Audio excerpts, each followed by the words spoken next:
Welcome to the Terrible Podcast with your hosts from SteelersDepot.com, where you can find all your latest and greatest Steelers news. It's Dave Bryan and Alex Kozora, always lit, talking Steelers. And now, here's Dave and Alex.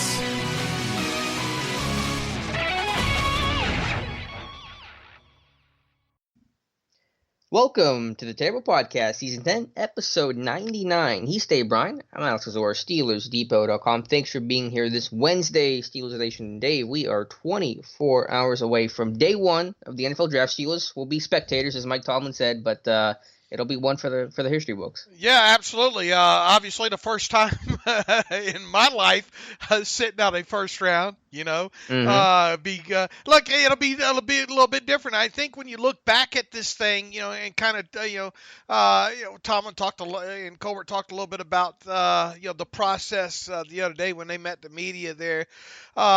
If you look back at this thing, obviously they didn't know what was going to happen with the coronavirus and all was going to happen and all this. But when you look back at things and the trade that they made, obviously to acquire Minkah Fitzpatrick and how all that played out last season with his play and how it helped the defense, and then you fast forward to the way things have gone this offseason, and the way teams are going to have to draft this year.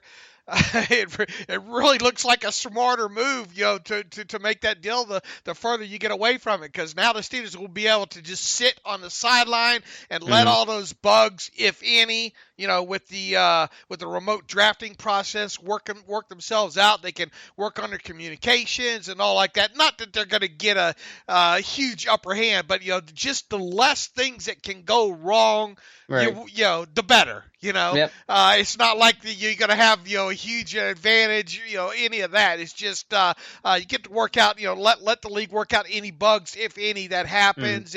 And once again, not having an off-season program here, I think is going to be detrimental to a few of these teams with new coaches, new systems, teams that are expecting to get their first round players involved quickly here. And obviously the Steelers' first round pick was Minkah Fitzpatrick, and he's already involved in things there. So just an exciting time overall. I don't know about you. I'm glad the pre-draft process is coming to an end. I'm ready to get into the evaluation stage of post-draft. Yeah, all the speculation can come to an end here pretty soon. Sure, I think if there was ever a year to not have a first-round pick, this is it for all the reasons that you mentioned. You can sit back, watch. You have your known commodity and Minkah Fitzpatrick. There's less, there's no projection there, and that there would be for a rookie. So yeah, a lot of benefit for Pittsburgh in that regard. Before we go heavy into the draft, we got so much draft stuff to talk about today. Obviously, Dave, do you want to mention something that James Conner had said? Conner was talking to the media yesterday. Day before yesterday, I think. Day before yesterday? Yeah. Okay. What day? Days don't even seem to matter anymore. They all kind of run together. He said nothing incredibly interesting. He did say that he feels healthy and his shoulder injuries, that plagued him so heavily last year. They feel great. His quad injury feels good. I mean, he feels healthy, and of course he does because it's April. But we know that once the season starts, that's going to be the true test of his health. Yeah, and I wish I would have found this interview when we were talking about all that Colbert had to say the other day. But he was on ESPN Sports Center talking, talking about his new book and talking about training from home and doing his workouts from home. I think his mom, he has his mom with him who's helping with the cooking and the nutrition and things like that, so he can kind of focus on the things that he needs to focus on. He goes on to say, I think the home body workout actually is working well for me. My shoulders, I had the shoulder injury last year. Both of my shoulders feel great now. So maybe it was two shoulders last year. We obviously knew it was the one. And he also said that quad that caused him problems last season as well, too, is great. He's really looking forward to bouncing back. He's got a lot more work to do on the field, and obviously all positive, and he's trying to shut out the negative and all the noise. He says It's just the nature of the position. He says, I'm a durable guy, and I play physical. I run hard, so injuries will happen, but I just got to fight through them, and I feel healthy now. So I'm excited for this year coming up here. He goes on later to say that he's looking to have trying to be legendary this season here. And the question is how much opportunity will he get to be legendary here? I think you and I talked Monday night during the our weekly live chat that we do on YouTube there, live stream chat. Kind of a little bit different interpretations of what Kevin Colbert and Mike Tomlin said. My biggest thing, and I keep going back to this as I reach for my tinfoil hat. Why? Focusing only on Colbert and what he's saying, why he feels the need to unprovoked bring up the name of James Conner seemingly in every time he's talked to the media this year.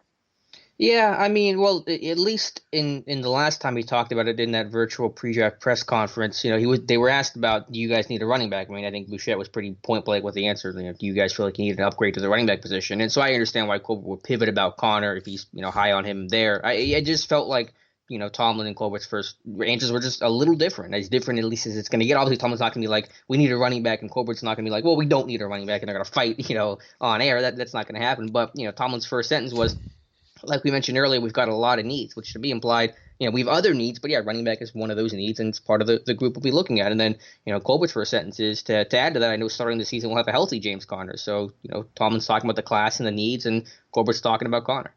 One of the greatest questions that'll be answered here probably Friday night is whether or not the Steelers will draft a running back. It's something that you and I have talked about ad nauseum throughout this pre-draft process. Everybody knows our thoughts on it by now. Our thoughts, in case anybody missed them, are we don't necessarily think the Steelers should draft a running back, but if they do, we would hope and think that they would draft one early in this draft, and that's where we stand on it. Neither one of us, I think, would bet a lot of anything one way or the other when it comes to the Steelers in drafting a running back. Now, with that, I thought an interesting part of this conversation, unprovoked or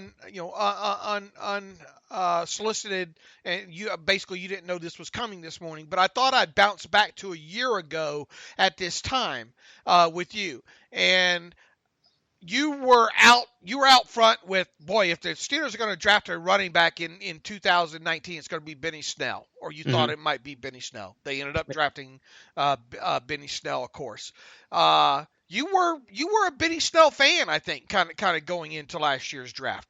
Where are you now on Benny Snell?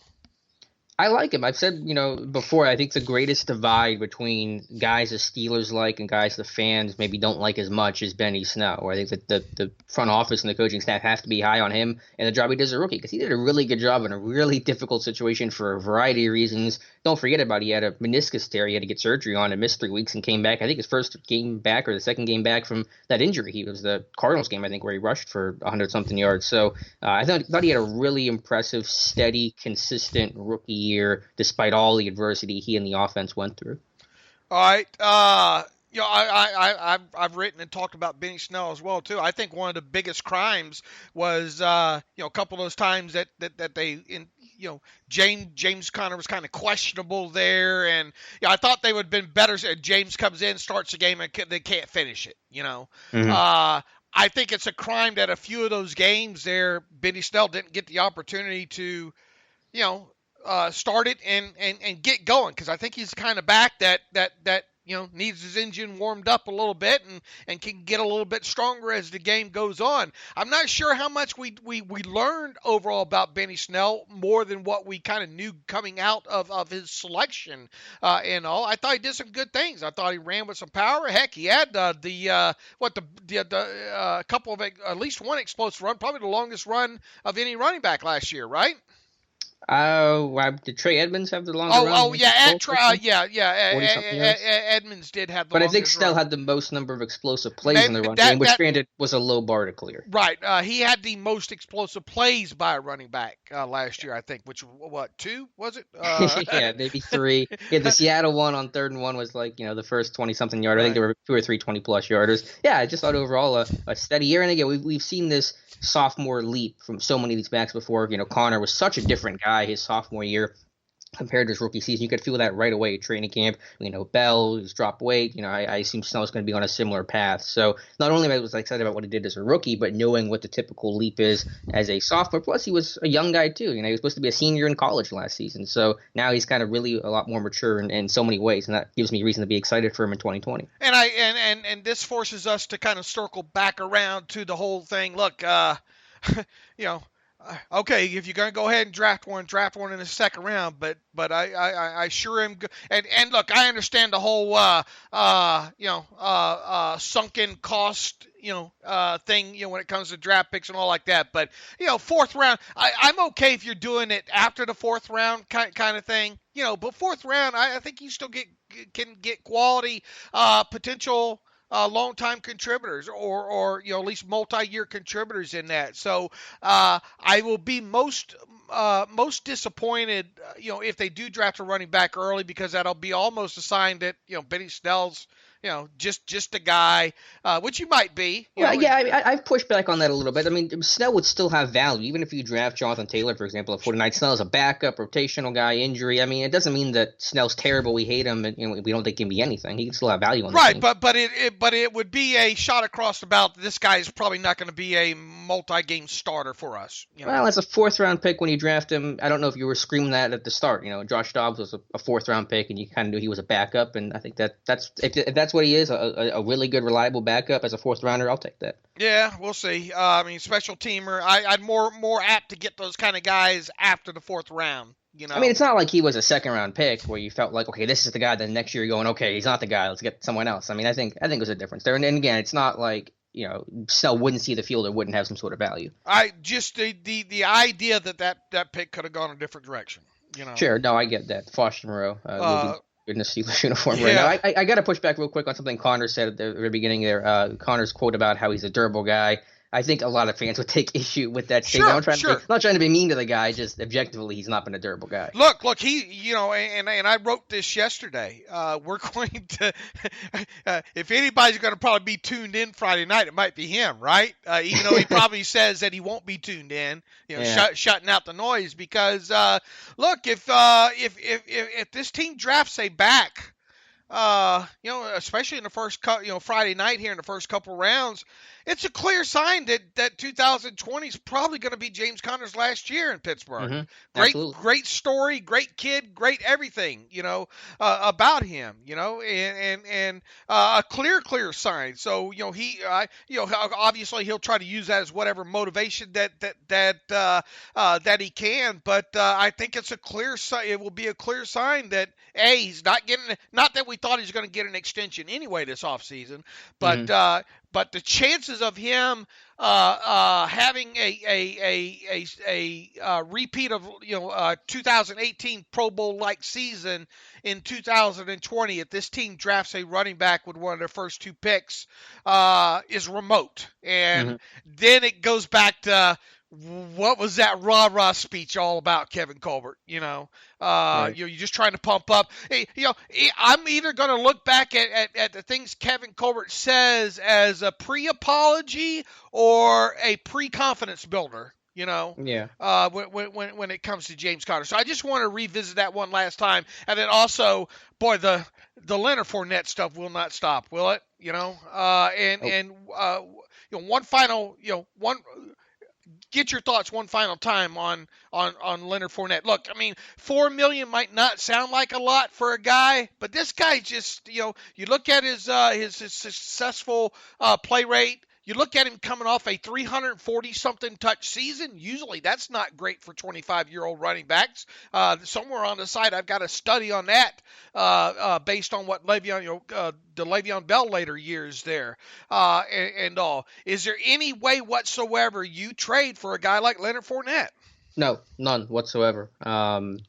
Just draft a guy. Just draft a rookie back. I mean, that would be the smarter, cheaper, longer term option because you're gonna have to pay Fournette more this year, have to pay him more in the future. Just not worth it. Go ahead and draft a back. I'd be much more open to drafting one than trading for Fournette. I want to be the agent for Leonard Fournette and Jameis Winston and just get those guys minimum salary contracts, get them signed. So, well, I know Fournette's under contract, but you get my point. Just get him traded, and so we can just stop talking about this stuff because it is just that boring offseason fodder in a world where there's no sports and people are trying to fill the void. And the thing with Fournette, too, that people don't understand is, okay, if you get him, if you trade for him, what are you going to give up for him? If you're Jacksonville, are you going to really just settle for like a 2021 fourth-round pick? I mean... Well, I think if they trade him, he's going to go for a fourth or a fifth this year or next. Boy, what is it? That tells you, not that you should look at one player and say, well, boy, they're willing to dump him for that. What does that say about him? Because after all, the Steelers traded away San Antonio Holmes for a bag of footballs, basically. And he was obviously a former first round draft pick there, and we all remember the Plexico Burris trade and all like that. So you can't judge a player, but it says a lot about what that organization thinks about a guy that was drafted fourth overall. The 2017 draft was on my TV last night, sitting there watching them, draft Leonard Fournette there, and just another cautionary tale in my opinion, about fungibility of running backs and why you should not draft one early. Yeah, well, is the regime in Jacksonville now the regime that drafted Fournette? I know Coughlin's gone. No, they obviously that organization, and no new regime enjoys having to suffer through. They'd much rather make the previous regime the scapegoat by saying, look, we're going to get tossed on. We didn't draft these players, and we'll just show you how disgusted we are with the bad decisions here. Yeah. I get all that. Well, actually, I think it is the same regime. I think it is Marone and Caldwell, actually. But I know Coughlin. Right, but Coughlin was probably calling the shots, right? Yeah. I don't know the inner workings. The franchise is a mess right now. But I'm just saying, if it's a different regime in place, different power brokers, then they're not going to value the guys. Well, I guess a better answer to that question is who had final say on those draft picks back then. And it's probably Coughlin if I had had to place a bet. Mm-hmm. Yeah, that sounds fair. So that's the reason why some of these guys get dumped, because they weren't invested in by the current regime. And Vito Sterlino, who's covered Jacksonville forever, obviously former Pittsburgh writer way back in the day, and all media guy way back in the day too, says, look, this guy, just it's no wonder they're parting ways with him. Saying he falls asleep in meetings and just not not a good guy. And people will try to make the argument, say, well, look, Bettis wasn't the greatest of locker room guys when the Steelers traded for Bettis many moons ago, but I think he got a little bit different. I think the culture's a little bit different in today's NFL, and I think really the game is obviously a lot different. And all back then, big guy like Bettis, who was technically fullback or they were trying to make a fullback out of, it's just a little bit different game. I don't think running backs can be counted on to be the sledgehammer year in and year out like they used to be. Sure. So, yeah, we're not expecting a Fournette deal to happen. And again, I just chalked it up to boring offseason fodder, guys listening to themselves talk. All right. And hopefully, we're going to learn. Going to be an interesting Friday night, right? Mm-hmm. Yeah, we'll talk about it more on Friday's show after we kind of see round one, how many backs go in the first round. You would assume at least one will go, potentially two, and that may create a little clearer landscape of what could be available at 49. So, transitioning to the draft, the rest of the show will be draft-focused. Dave, we'll start with an article I wrote yesterday, and I'm not saying that it 100% has to happen, nor that it 100% will happen, but I think there was ever a year to project a time for this team to trade down from pick number 49. This is it. For a variety of reasons, I wrote an article yesterday why the Steelers must consider trading down from 49. And yes, of course, the clear caveats depends on what your offers are, what's on the board, needs, who you like, obviously, all those things. If you love a guy at 49, he's your top guy clearing away, he just falls into your lap, of course you're going to take him as opposed to trading down. If the offers you get suck, of course you're going to stay at 49, but man, there was a year to trade down with only 6 picks, one in the top 50, one in the top 100, two in the top 102. This is the year. You're not going to get it. I got my hands up.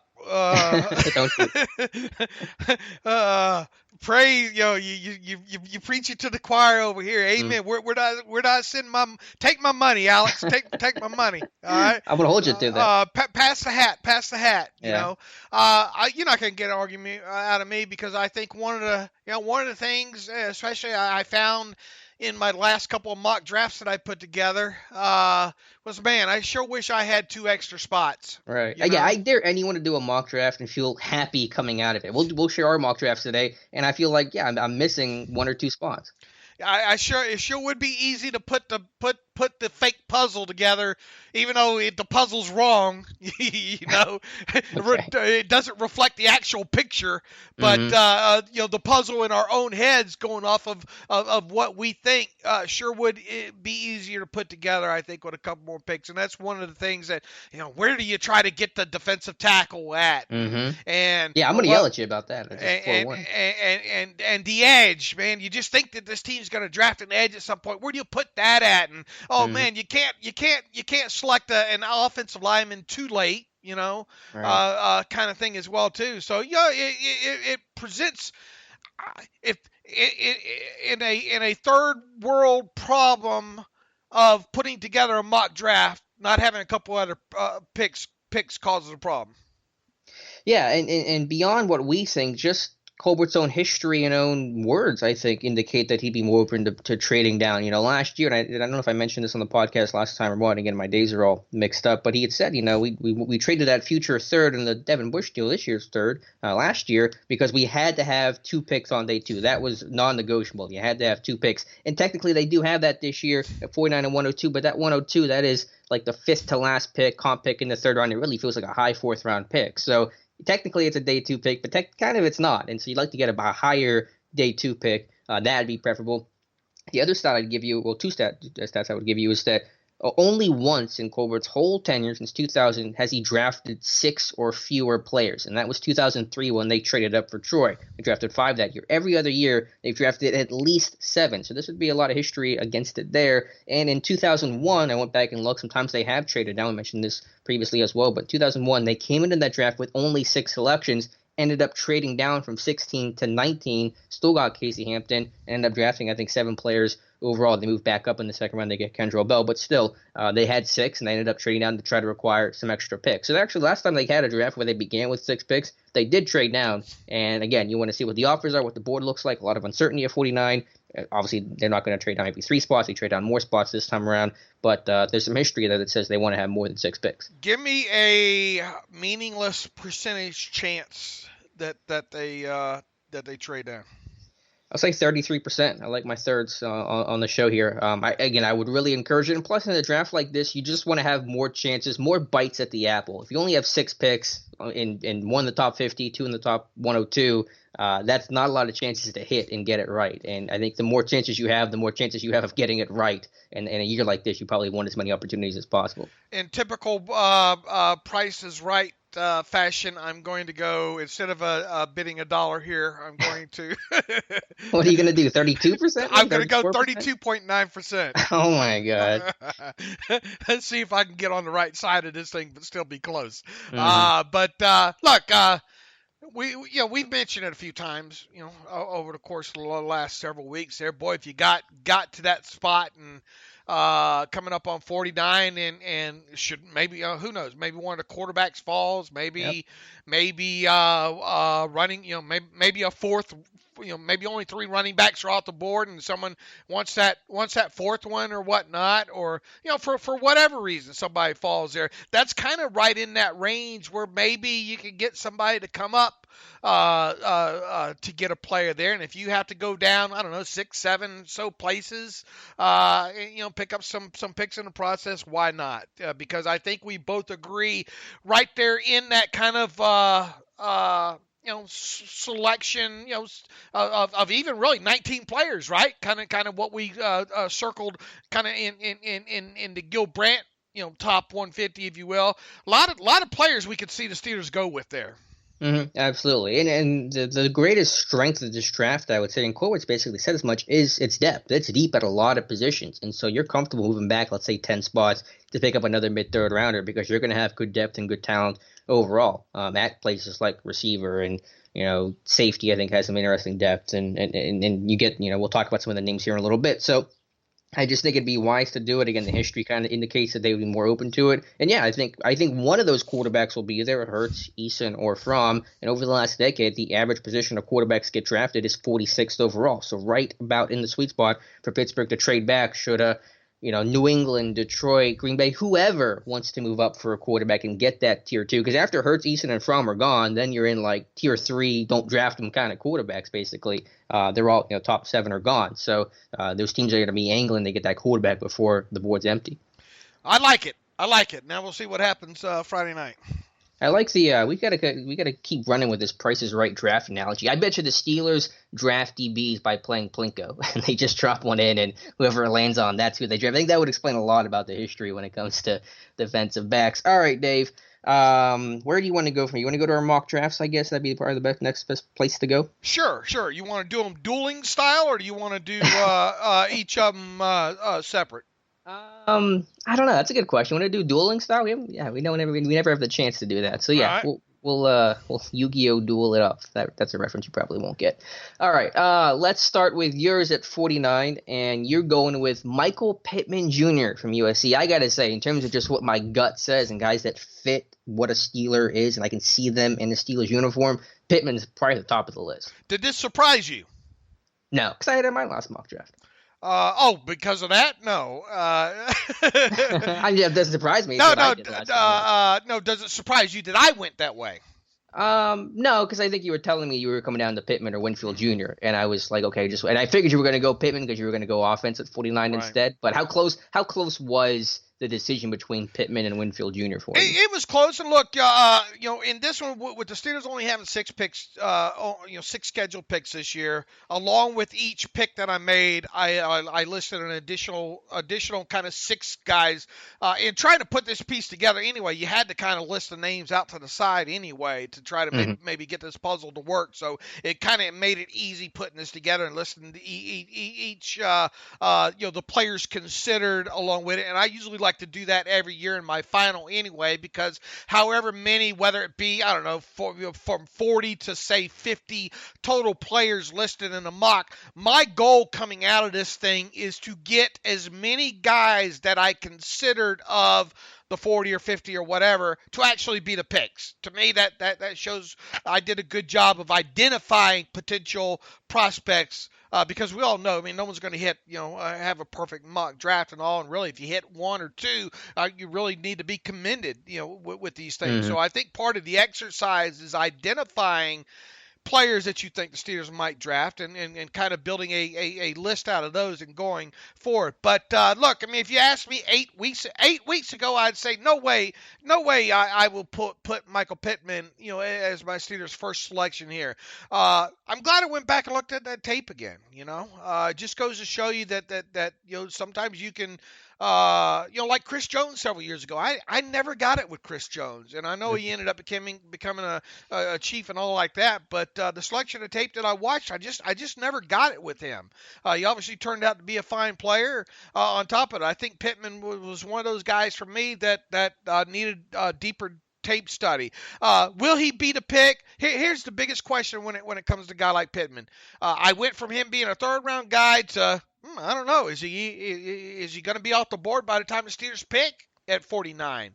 It's going to depend, I think, on how deep that wide receiver run goes in this thing. Will we see 9 or 10 receivers come off the board, kind of unprecedented, if you will, before the Steelers pick in the 2nd round? Even so, he's kind of in that zone, and I think we've agreed on that throughout this thing. And look, when you go back to that post you did, I don't know, a week and a half, 2 weeks ago, 2.5 weweeks ago, about what the Steelers look for when it comes to wide receiver, even though we're dealing with a lot of incomplete data this year because of the pro days and a few of these guys not doing what they do at the combine and all. Pittman sits there right in the middle. And another thing, boy, you go through the boxes that need to be checked. He was a captain. He has the bloodline. He had the production the Steelers look for in wide receiver. You just add all that stuff together and then stack the tape on top of it. I'll tell you this: if he's on the board, it's going to be hard for them to pass him up. Yeah, he fits like a Steeler in so many ways. I think they want to go with guys that they know, they feel comfortable with, and Pittman being a senior at the Senior Bowl, obviously Tomlin knowing his dad, being on the same coaching staff and team as his dad in Tampa Bay in the mid-2000s, really makes a lot of sense. I guess, I mean, do you think he'll be there? I know that you kind of the answer to that is how early and how heavy is that receiver run, but what do you think the odds he's just there at 49? I mean, I think he could start coming off the board, five picks ahead or so. I mean, look, when you put these things together, that's the hardest, especially when your draft essentially starts in the second round. Right. It makes it even tougher to gauge. Do you choose from a player you know for sure might still be on the board, even if there is such a thing, but you think Steelers might kind of go against the consensus and kind of overdraft maybe compared to whatever consensus or whatnot. That's the toughest thing about putting these mocks together. Do I think there's a chance he's off the board? Yes. Do I think there's a chance he's on the board? Yes. Okay, I like it. And you think he'd make an impact right away as a rookie? At least you could get him out there on special teams, I think, immediately. I think and when you say that, you mean as a gunner, blocking punch, not as a returner. No, right. Just to be clear. And look, do I expect him to see time right out shoot? Here's the thing. I wrote this about yesterday about why I think there's a good chance the Steelers draft a wide receiver sometime on Friday night. The top of the draft chart right now at the wide receiver position looks good on paper, right? Juju, James Washington, Deontay. Here's the thing, though. How and hindsight's always 20/20 and all like that. But when you go back and look in the rearview mirror, had Dante Moncrief not dropped the ball, literally, and had Juju not got injured, how much of Deontay would we have seen last season? I think an increasing amount during the season, but certainly a lot less than what we ultimately did. I mean, a lot less. I mean, obviously he's probably maybe he's allowed to return punts and see some time, on offense, but nowhere near the amount that he wound up doing. And, obviously worked out good for the Steelers. You got him some good experience. And look, you go back over to recent years, guys like Martavis Bryant, guys like Sammy Coates, those guys didn't struggle to see the field offensively for good portions of their rookie season. I would expect kind of the same with Pittman, but here's the thing when you look at the Steelers wide receiver position. Only 3 times in the last 20 years have they not drafted at least one wide receiver. One of the times that they didn't draft a wide receiver in a draft came after a year when they drafted 2 of them with Emmanuel Sanders and Antonio Brown.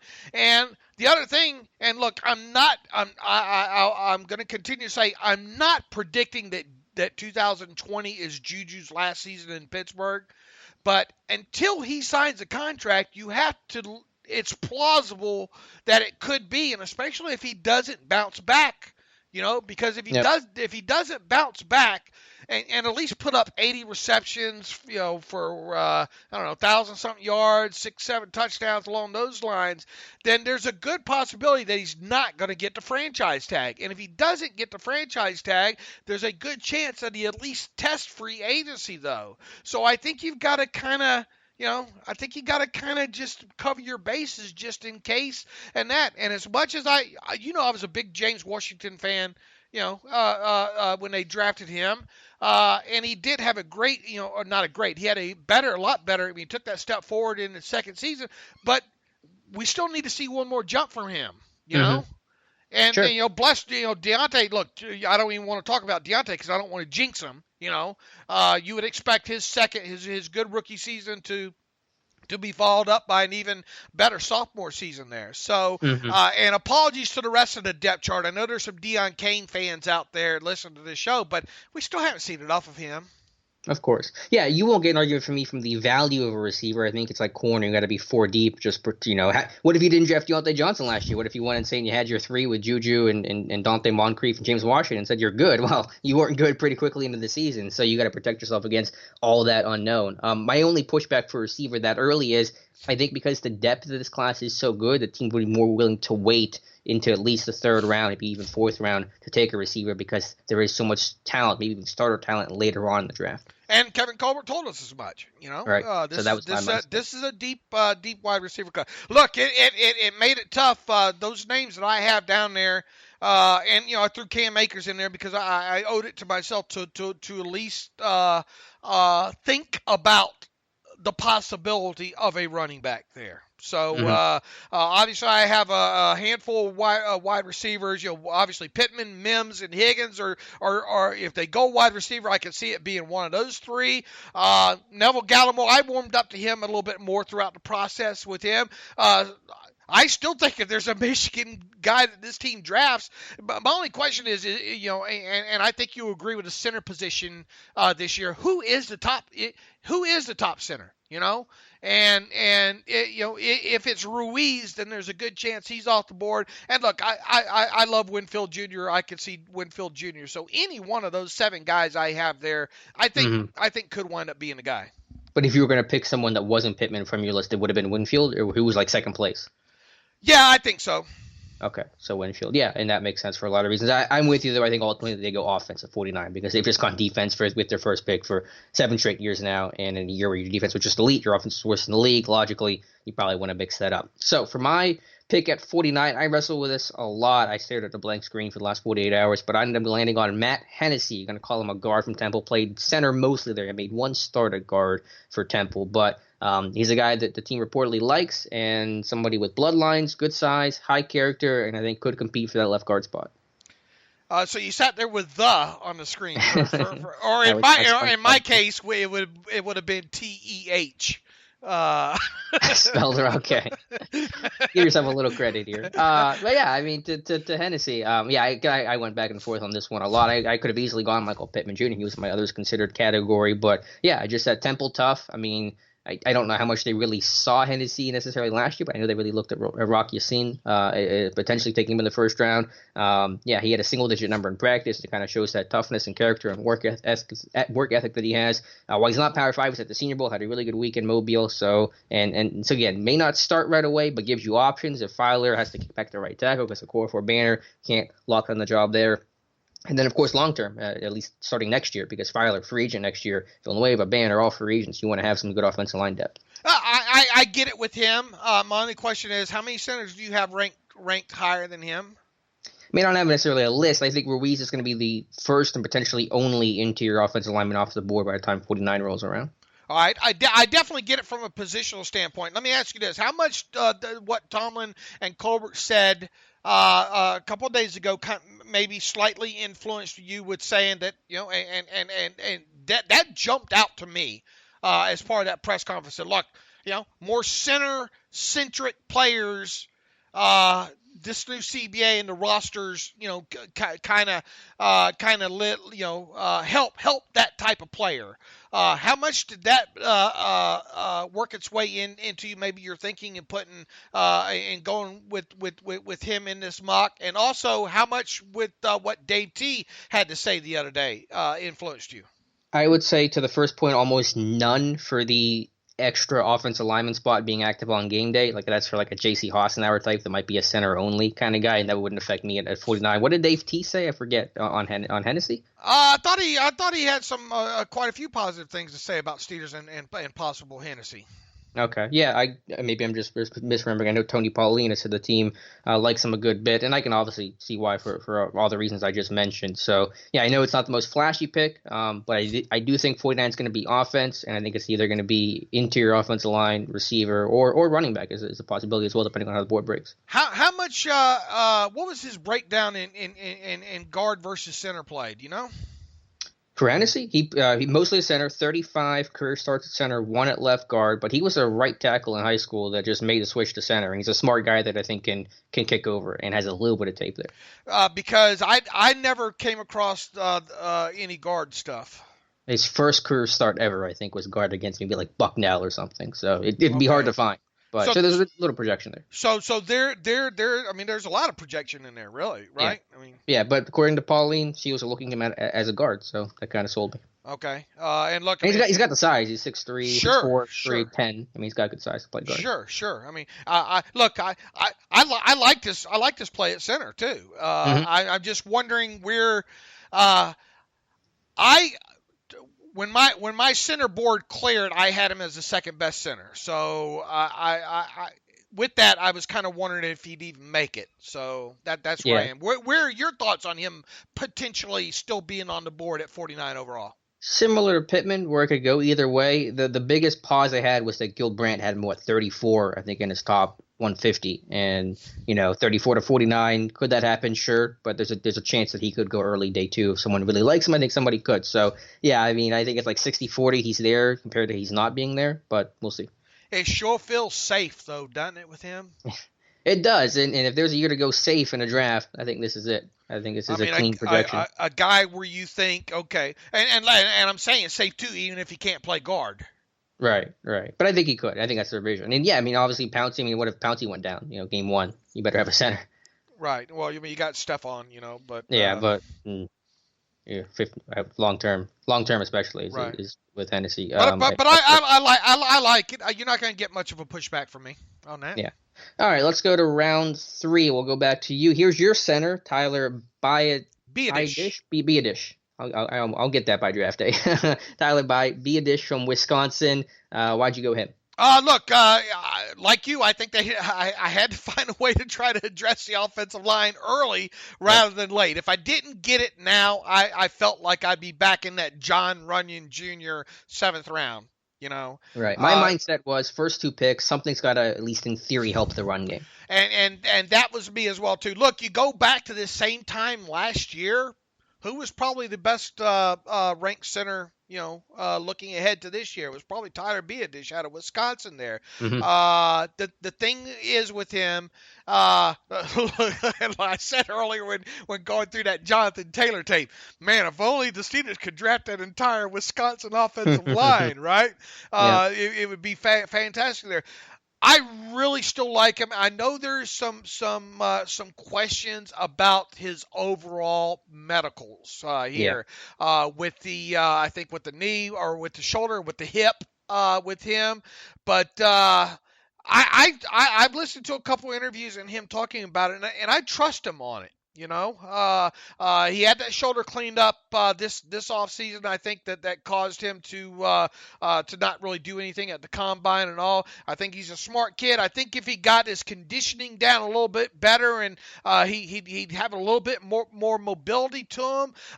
Look, nobody's going to mention him in the same breath with Marquise Pouncey coming out, but I think with some conditioning, work and all, I think he could potentially be one of those guys that winds up playing center for you for the next 7-8 years, that kind of guy. Now, how can he play guard?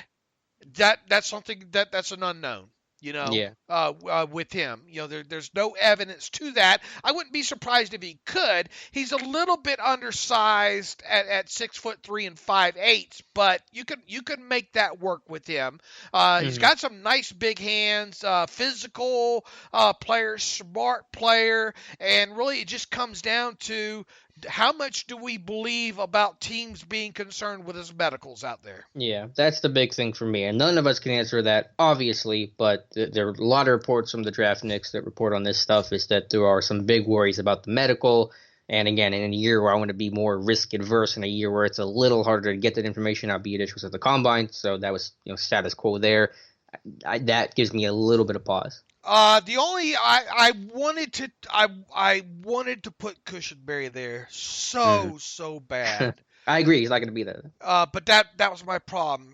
Does he last that long? And I couldn't force myself to think or to wish it into existence there. I did highly consider Cushenberry there, and I also highly considered putting my edge there in Curtis Weaver. Mm-hmm. Well, that's a good segue for my pick because I carried the baton. I went Curtis Weaver at 102, and I really came close to putting Alex Highsmith here, and I will talk about him in a second with your mock draft. But yeah, I think edge is that one position where it's going to go a lot higher than what people think. It's going to surprise some people. I'm sure anger some folks on both of our timelines. But Weaver, he's got good size, really good production, isn't a top-tier athlete, but comfortable playing on his feet. They don't drop these guys in the coverage that much, but still just an overall readiness, kind of wearing those hats, comfortable moving around. I think Weaver is a good fit, and also the team, I think, talking with the Combine, so there's some interest there as well.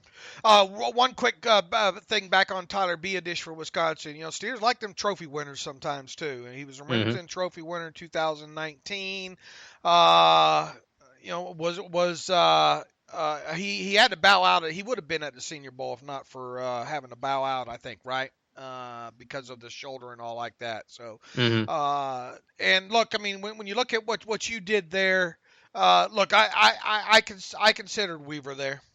Yeah. So I think we're thinking along the same lines. I really considered Darrell Taylor was next on my list as well too, as possibly being the edge guy there. I think at some point we'll see an edge in this draft.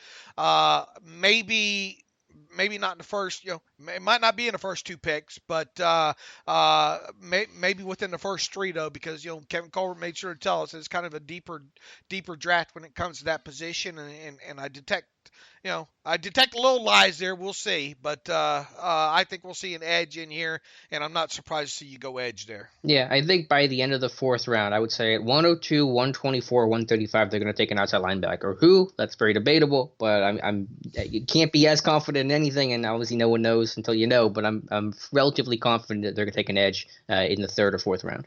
All right, let's go to your 4th round at 124. And you have Brandon Jones from Texas, the safety, which makes a lot of sense. We've highlighted him so many times this year. Just really fits what this team looks for. I had to get one of those Texas kids in here. Yep. I just had to get one of those Texas kids. Brandon Jones, boy, this goes back to what I've kind of said most of the pre-draft season here.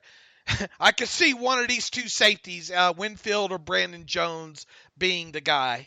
Brandon Jones, a versatile guy, probably better, down closer to the line of scrimmage than deep, and that's fine, with Minkah Fitzpatrick on his team. Uber smart kid, seems like a guy that really seems dedicated to the film aspect. Boy, you look at that article and read that report about him ahead of the Combine and breaking down all that tape and showing teams his dedication to that at the Combine was just something. Captain there at Texas. You want to talk about checking a lot of boxes, and look, I know the Steelers have tied up in Minkah now, former first-round pick. Obviously, Edmonds a former first-round pick. But something that we pointed out all offseason here is they don't have any depth behind there. And Brandon Jones could at some point probably give you a reason to get those 3 safeties on the field at the same time during his rookie season. Or even if not, you just know he's an intelligent, smart, hardworking guy, and if somebody gets hurt and he's got to step in the field as a rookie, I mean, that's going to be an uncomfortable spot, of course, but his experience and that dedication and work ethic is going to pay off if he gets thrown into the fire the way that Edmonds kind of did a little more than expected during his rookie season and struggled a bit. So, yeah, I love this pick. The only question, I guess, is the lack of testing on him. I mean, that would be taking a guy that did not get to work out and maybe send in a video. If he was healthy enough, he could send in to teams a private workout video, but that'd be the one concern with him. I also considered another guy we talked about quite a bit, Kayvon Wallace, a safety out of Clemson.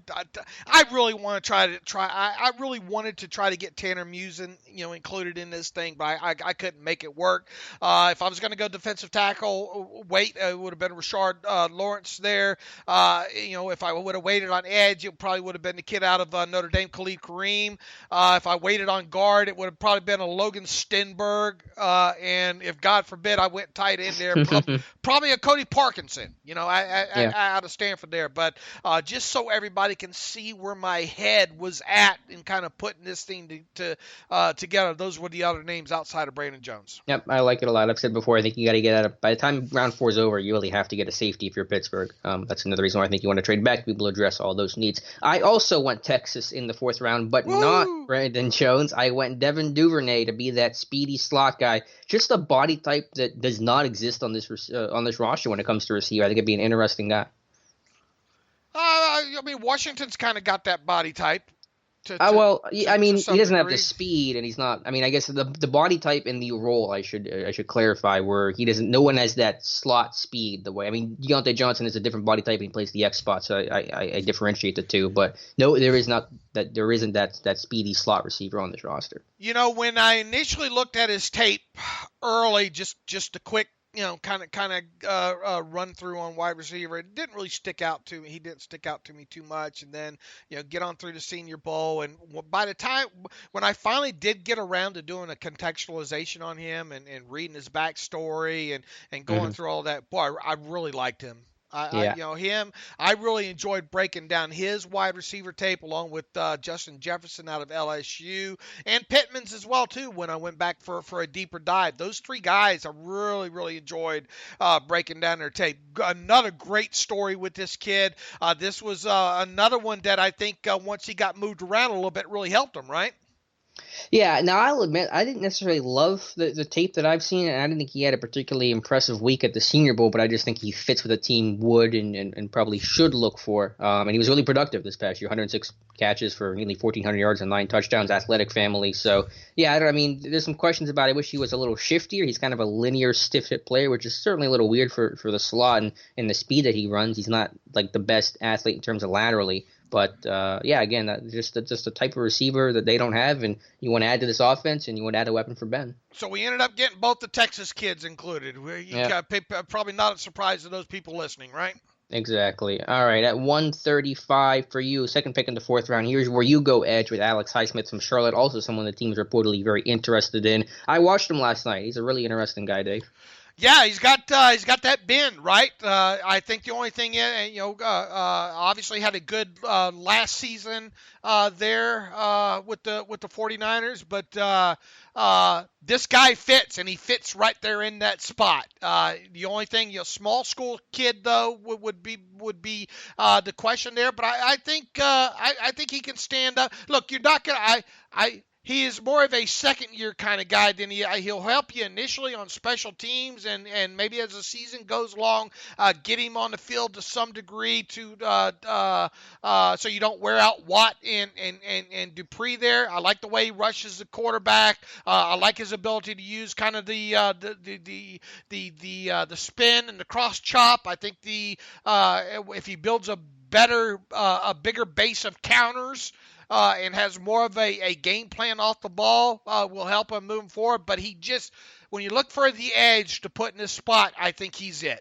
Mm-hmm. Yeah, I watched him last night, actually, and I have some of my notes here. His burst, his first step. I think he's actually a smart pass rusher that reads the set well and can counter. He attacks half man really well as a pass rusher. That's what you're looking for. So the issue with him, aside from the small school factor, is that he's got to get strong. He's got to get bigger. He gets overpowered. He's a little lankier frame, not the typical mold for the outside linebacker the Steelers look for, but he's got good size. He's got good length. I think he can get an NFL weight room, get some of that weight up. It'll be a lot better than what he had at Charlotte. My question to you, I don't know if we have an answer to this, is he was at the Shrine game. Was he on the same team as Denzel Martin, who was coaching special teams, who's a Steelers assistant coach? I wonder if he was on their side. I don't remember. We'd have to look that up. Because if he was, then obviously Denzel Martin probably got a really close look at him for what Highsmith did and had to do on special teams and in practice and stuff like that. So I'd be interested to know if Highsmith was on, I forget what side Martin was on, West maybe, and Highsmith was, then that'd be interesting. But he is a guy, look, I think you go all the way back. Didn't Tom have him highlighted way back ahead of the East-West Shrine game? Tom Mead? Mm-hmm. Yeah, I think Tom called this stuff before. We just catching up to Tom. I think is what we did this draft season. No, I'd like to give these guys kind of credit, because they're guys that do a lot of work on Steelers Depot when it comes to these profiles and all. And I obviously had Tom on while you were at the Senior Bowl there, and Daniel and Josh, all these guys do fantastic jobs. So I just remember going back that Alex Highsmith was one of these guys that Tom pointed out, and lo and behold, the Steelers seemingly have some level of interest in Alex Highsmith throughout this process here. So, if you want to talk about going a little bit deeper down, Alex Highsmith would kind of be that guy a little bit deeper down when it comes to the edges. Yeah, I think he could honestly be the pick at 102. I mean, I considered him at 102. The last thing for Highsmith for me was I was wondering, Okay, his numbers shot up in 2019. Like, he didn't have any sort of real production prior to that. I was wondering why that was. I looked at his 2018 tape. He was basically used as a 3-4 defensive end in their base defense, which is crazy for 250 pounds to be playing like the 4-eye and inside shade on the tackle. So I think they switched schemes or defenses this past year. He was playing really more of a true defensive end / outside linebacker spot, and that allowed him to be more productive and get after the quarterback a lot more. So he has this, while his run defense may not be great, he's played in the trenches before he's gotten his hands dirty because he's had to play in that kind of defensive line role. And that's kind of interesting. I don't know if I'd call it Chicolo-esque, different guys, but just has that background, has that experience. I think all that, plus the fact that he's a smaller school kid, is kind of the reason why he might not go in the third round. Mm-hmm. My counter to that would be just this lack of edge rush talent. I mean, I know Colbert said what he said, but to me, we're starving for pass rush help, after Chase Young. So I think you could see him push it. But fourth round would not be unreasonable. I think that's just probably a very logical spot for him. Other players I consider there, I don't know how much Bavarian Roy tape you watched out of Baylor there, but boy, I know he wasn't a combine invite, which is a strike against him. Mm-hmm. But Lord have mercy, he's if there was a guy, if you had to wait, on a defensive tackle until round 4, and we'll see how much later maybe he goes. He's a guy I think you got to pencil in there. McTelvin Agim out of Arkansas, I think is another guy. Devin Duvernay, if I waited on a wide receiver, I might try to get Devin Duvernay around here. Jonathan Garvin. Another edge, Jabari Zanigua, really one of the, of the two Florida guys. I like Zanigua better as the edge rusher, and kind of an off the cuff guy we ain't talked about, Francis Bernard as possibly an off the ball linebacker. All right, at 135 for me, I went with Rashad Lawrence and nose tackle from LSU. I literally cannot get past the fourth round without a nose tackle. I think that's the absolute latest you can wait. I do that here with Lawrence. The kind of more typical plugger run stuffer at 6'2", 308 with I think 34 or 33 inch arms. Really good length for his frame. And with a little pass rush pop, though, 9 career sacks, 4 as a junior. And though he's a senior, he doesn't turn 22 until late September. So he's still 21 years old as a senior, and that's a plus in his corner. Yeah, fair enough. We talked about trying to wedge in the defensive tackle in this thing, earlier the better, for sure. Because it's the one need. It's like, in terms of need, gotta have it. That's the one position they haven't addressed. Somebody had and I forgot who it was, and I finally got around to answering the question last night on the Twitter machine. Someone had asked me, how many total snaps were there last season from the Steelers defense that included 3 defensive linemen on the field, and how many of those snaps included Javon Hargrave? And my numbers show 312 total plays with 3 defensive linemen on the field, 242 of those with Javon Hargrave. All right, so and someone had asked how many, a little over 1,000 plays, defensive plays last year. So we're talking right about 31%. And that's what our numbers are showing. They've been in their base defense 31.8% average over the last 5 years. And yeah, that's only 30%. But to me, I say that's 30%. That's almost a third of your snaps. You're playing ACL football, you better stop the run. It's the one position of need. You absolutely cannot go in this year with Daniel McCullers as your starting nose tackle. The other reason I went Lawrence, and you know me, Dave, I love the little sleuthing. I love the Blues Clues game that we play, and just those hidden Steelers connections, little tiny things that kind of add up. Last year with Keith Butler being part of the Browns coaching staff, where Devin Bush's dad was playing as a safety for the Browns. A couple years ago, Kevin Colbert drafted Terrell Edmonds. Colbert drafted his dad, Pharrell, in Miami, I think it was. Rashad Lawrence's uncle is Oliver Lawrence, who played linebacker from LSU, really good linebacker from 85 to 89. Do you know who was part of that Tigers defensive line from 86 to 89? Do you know who the 86 to 89? Yeah, well, I mean, you don't have to actually. I'm asking more rhetorically because if you have that. Carl Dunbar. Okay. Carl Dunbar played with Oliver Lawrence, Rashad Lawrence's uncle. So and I'm sure there's the relationship. Obviously, Dunbar ended up coaching at LSU, probably kept really strong ties there. So a little small connection there. I just like finding these little nuggets and kernels of information. So, and from to Lawrence himself, really talented player, and also team captain by his sophomore year. Like, that's crazy for an LSU team that is always just stacked with talent to be a sophomore to captain. I think you dropped out there. Is your headset finally?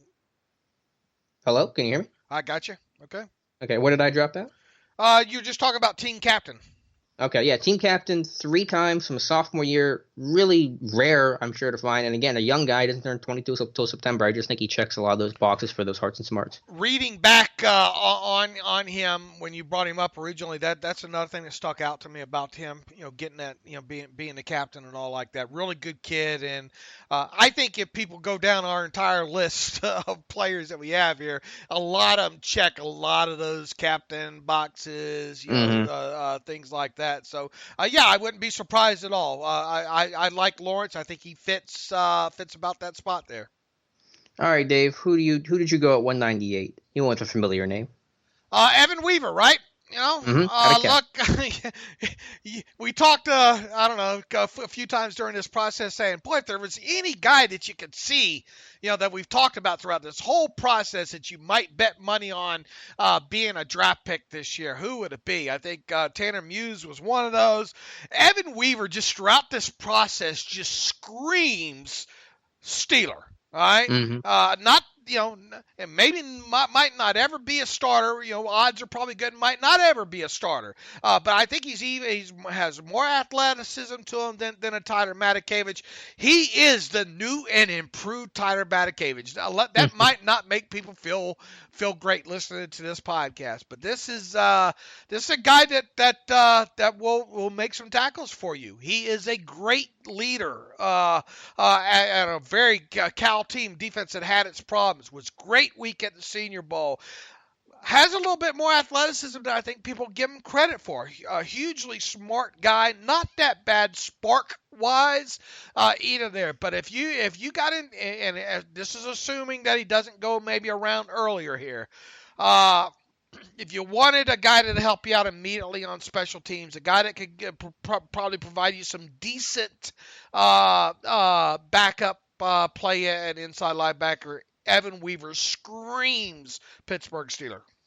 He does, and I'd be happy with getting Matakevich. So, most people wouldn't, but I'd be happy with that. And the guy didn't test terribly as an athlete. I think he tested a little better than what I expected. So maybe there's a step above Matakevich. 114.1 P-Spark score, which isn't awful, No, not at all. Team captain at Cal, and look, remember this: the Steelers lost two inside linebackers this offseason, Matakevich and Mark Barron, and as a whole, that might not seem like a big deal, but you got to get some guys in there other than Spillane. Hey, look at you! Not calling him Spillman. Good job. All right, who you got?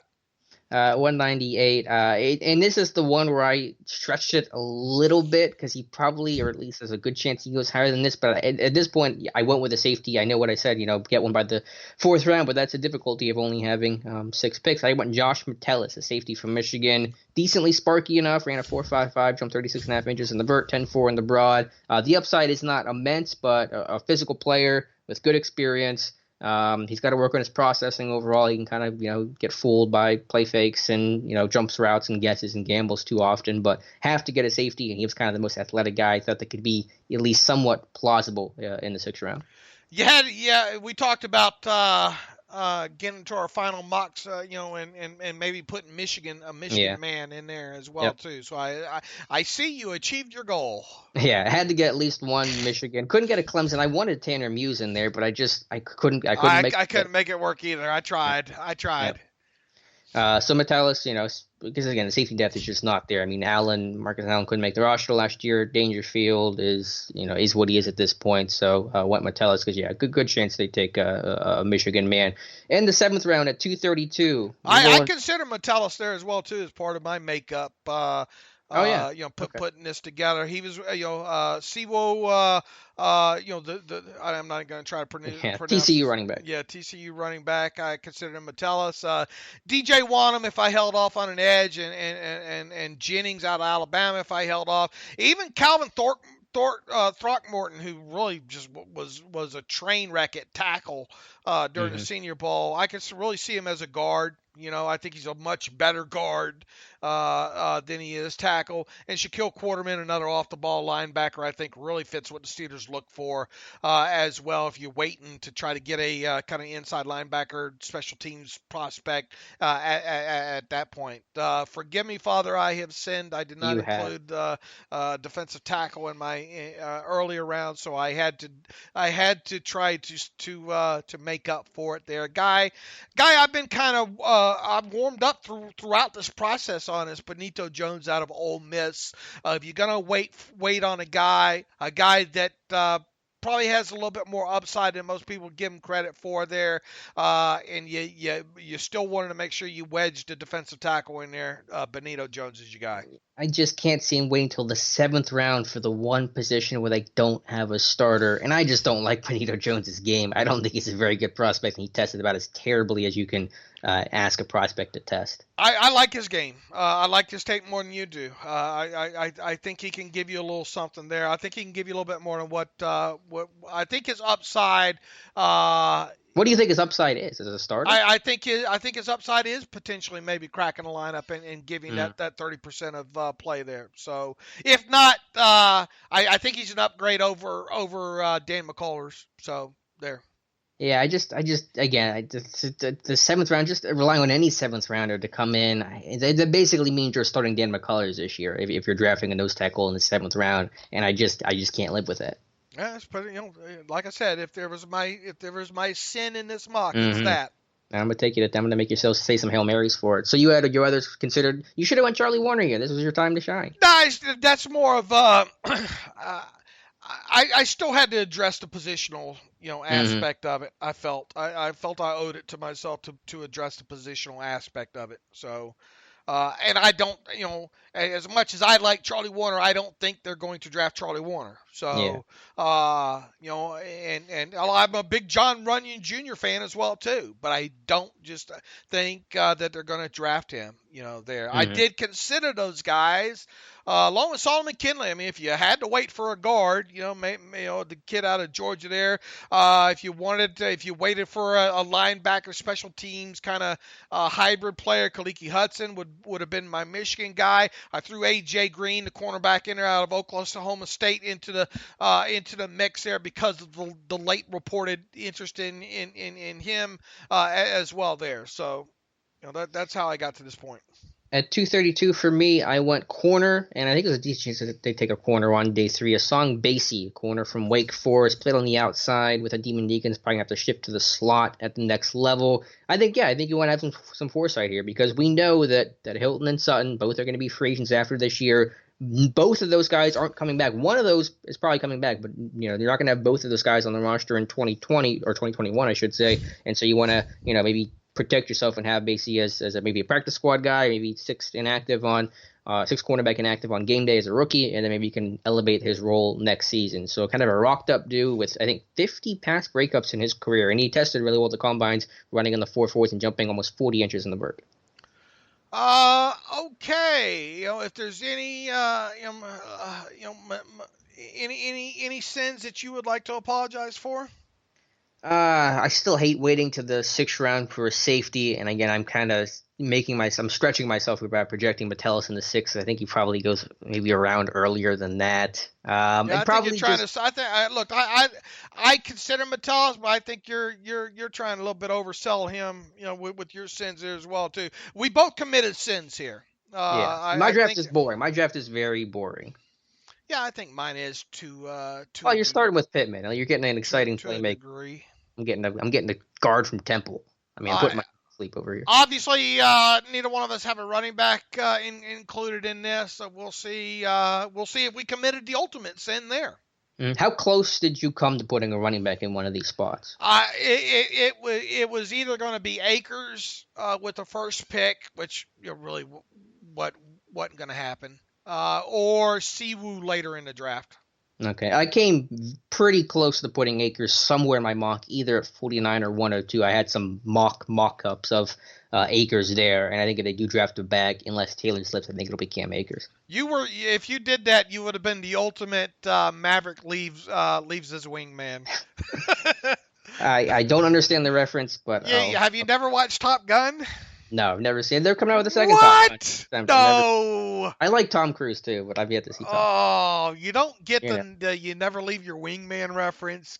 Golly. I can piece it together because Tom Cruise was Maverick, I guess. And they were flying and somebody left and Cruise said that line. Okay. Well, I get say it. you don't leave your wingman, and Maverick left his wingman. Anyway. Sorry. How close?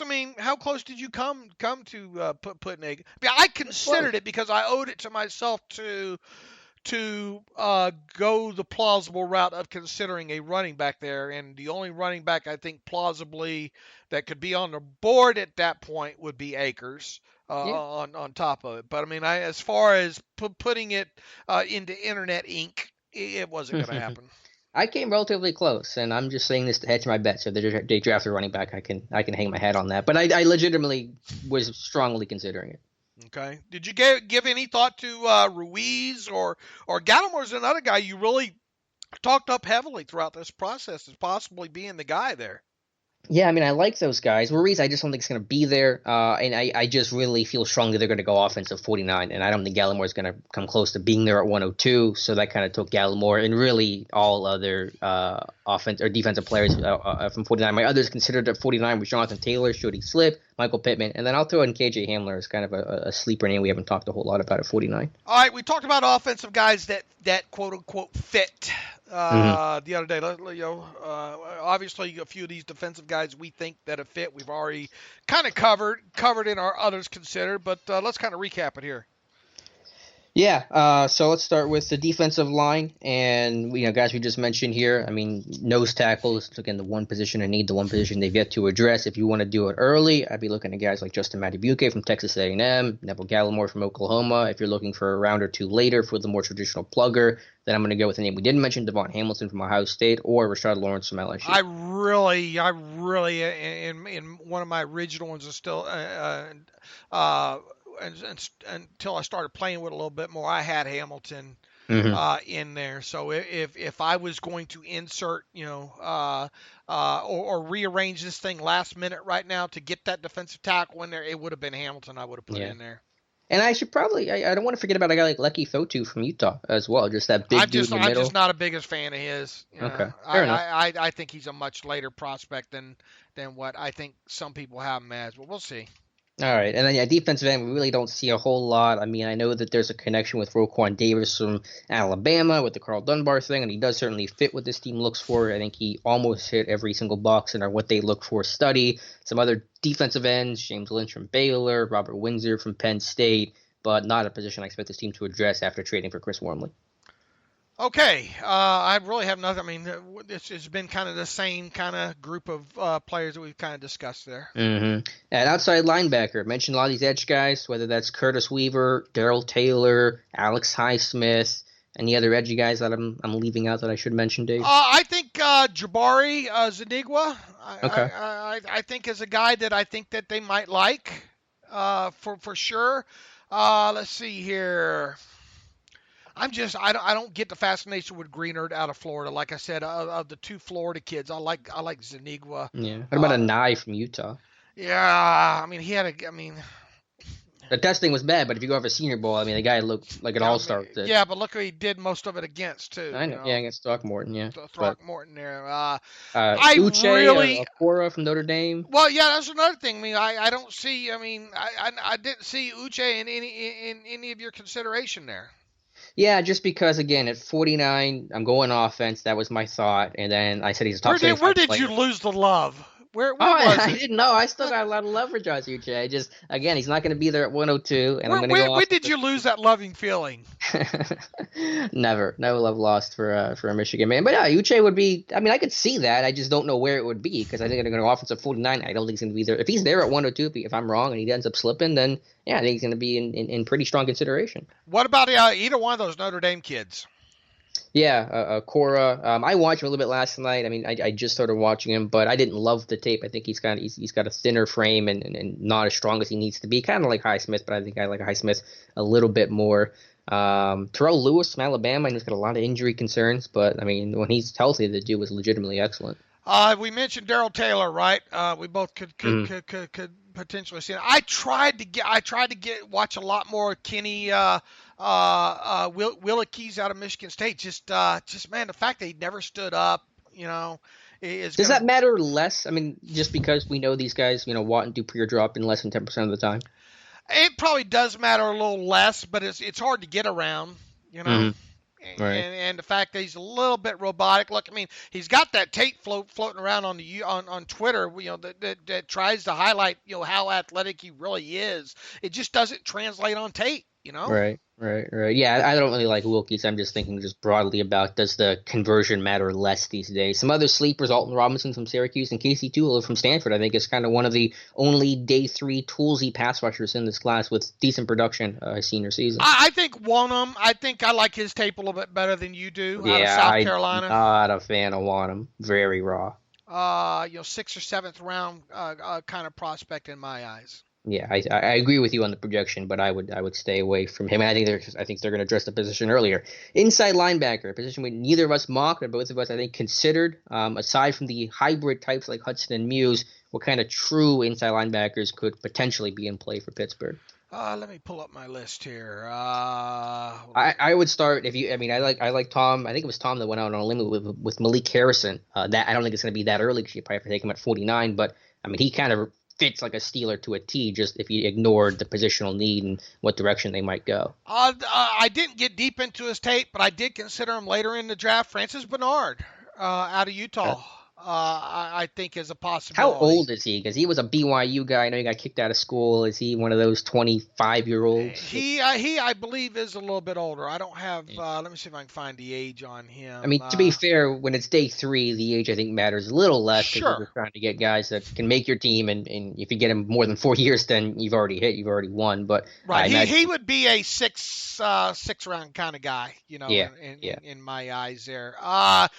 Depending on you're playing for Tanner Muse, I think he factors into this, as does Hudson out of Michigan is another one. Kind of those hybrid guys. Shaquille Quarterman out of Miami is another one. Mm-hmm. Yep.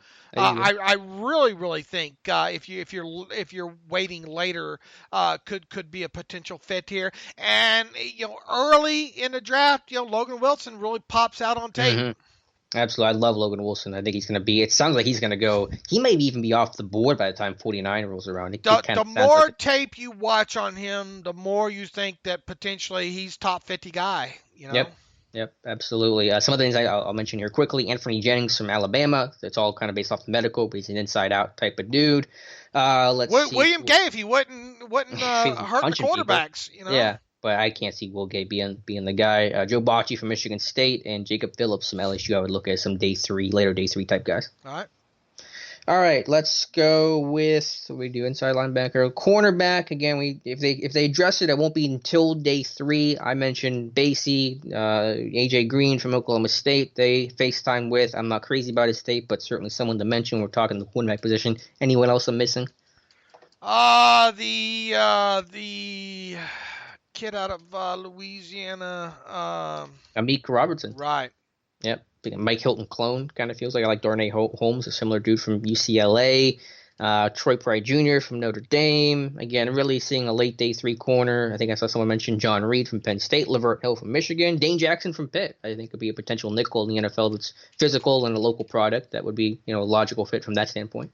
You jumped way too far ahead. Hold on a minute here. Let me get I mean, corner, I still think they could take it because, Hayden's contract only runs through 2021. Hilton, Sutton being free agents. I think you want to be a little proactive with the position if you can swing it late on day 3 in the 6th or 7th round. So I don't want to discount cornerback entirely, but certainly it's not going to be someone in the top 4 rounds. I've got Amik Robertson, but I think he's more of a 3rd, 4th round potential guy, when it comes to him. And I think you've really hit all the other guys there as well, too. Yeah. And then at safety, we've mentioned a lot of the names: Brandon Jones, Kayvon Wallace, of course, Antoine Winfield at the top if you want to be really aggressive in attacking the position. Same with Ashton Davis out of Cal. Any other names? Any some sleeper candidates at safety we don't talk about a whole lot? Yeah, I think we've hit on most of those already as well too. I mean, the later you wait on this thing, you're going to get yourself back into a Marcus Allen kind of situation. Mm-hmm. Here. Yeah, I'd mentioned Metellus, Geno Stone from Iowa, didn't test the best, but really good zone processor, a local kid from Western P ended up at Iowa, and then Brian Cole from Mississippi State, former convert receiver at Michigan and becoming safety Mississippi State, a little bit older, had to go through the JUCO route and just kind of rebuild his college career. But Brian Cole, I think, is interesting, that tested decently well, and so, I think could be a mid to late day 3 pick. All right. All right, and then specialists, I mean, if they draft a specialist, it'd obviously be a punter, wouldn't be a kicker or a long snapper, but I'm not expecting them to be able to burn and have the luxury of using one of the 6 picks on a punter. Yeah, I let you down. I didn't get into the specialist tape much. I mean, there are some good punters this year. You got the kid from A&M, you got Turk from Arizona State, I think Townsend from Florida. You're probably going to see 2 to 3 punters drafted this year. Possibly, yeah. Yeah. Hopefully no long snappers for the Steelers this year. Yeah. Blake Ferguson, LSU. He's in my mock draft. I have him drafted. The only long snapper in my full mock draft that'll come out tomorrow on Steelers Nipa. All right, so I think we have a pretty solid list of names there. Best as we can make heads and tails of this. Yeah, look. I mean, we've covered a lot of names throughout this process here. So I think the beauty of this thing, once we get to, and I'll probably say this every year when we get to this point, is, man, for someone like me who really starts even like 2 or 3 weeks later than you, and you technically get a late start when it comes to draft preparation there, because we're so focused on the Steelers throughout the season there, and once we shift gears, I think you shift around playoff time, and I shift around Senior Bowl time, right. There. So I think it's amazing how little I knew. I mean, very little I knew come the start of the Senior Bowl to where I am right now. In this, it just amazes me. Thankfully, through the internet and all the tape that's out there and all like that, I just amaze myself. I think of how much I learned in such a short period of time there. Obviously,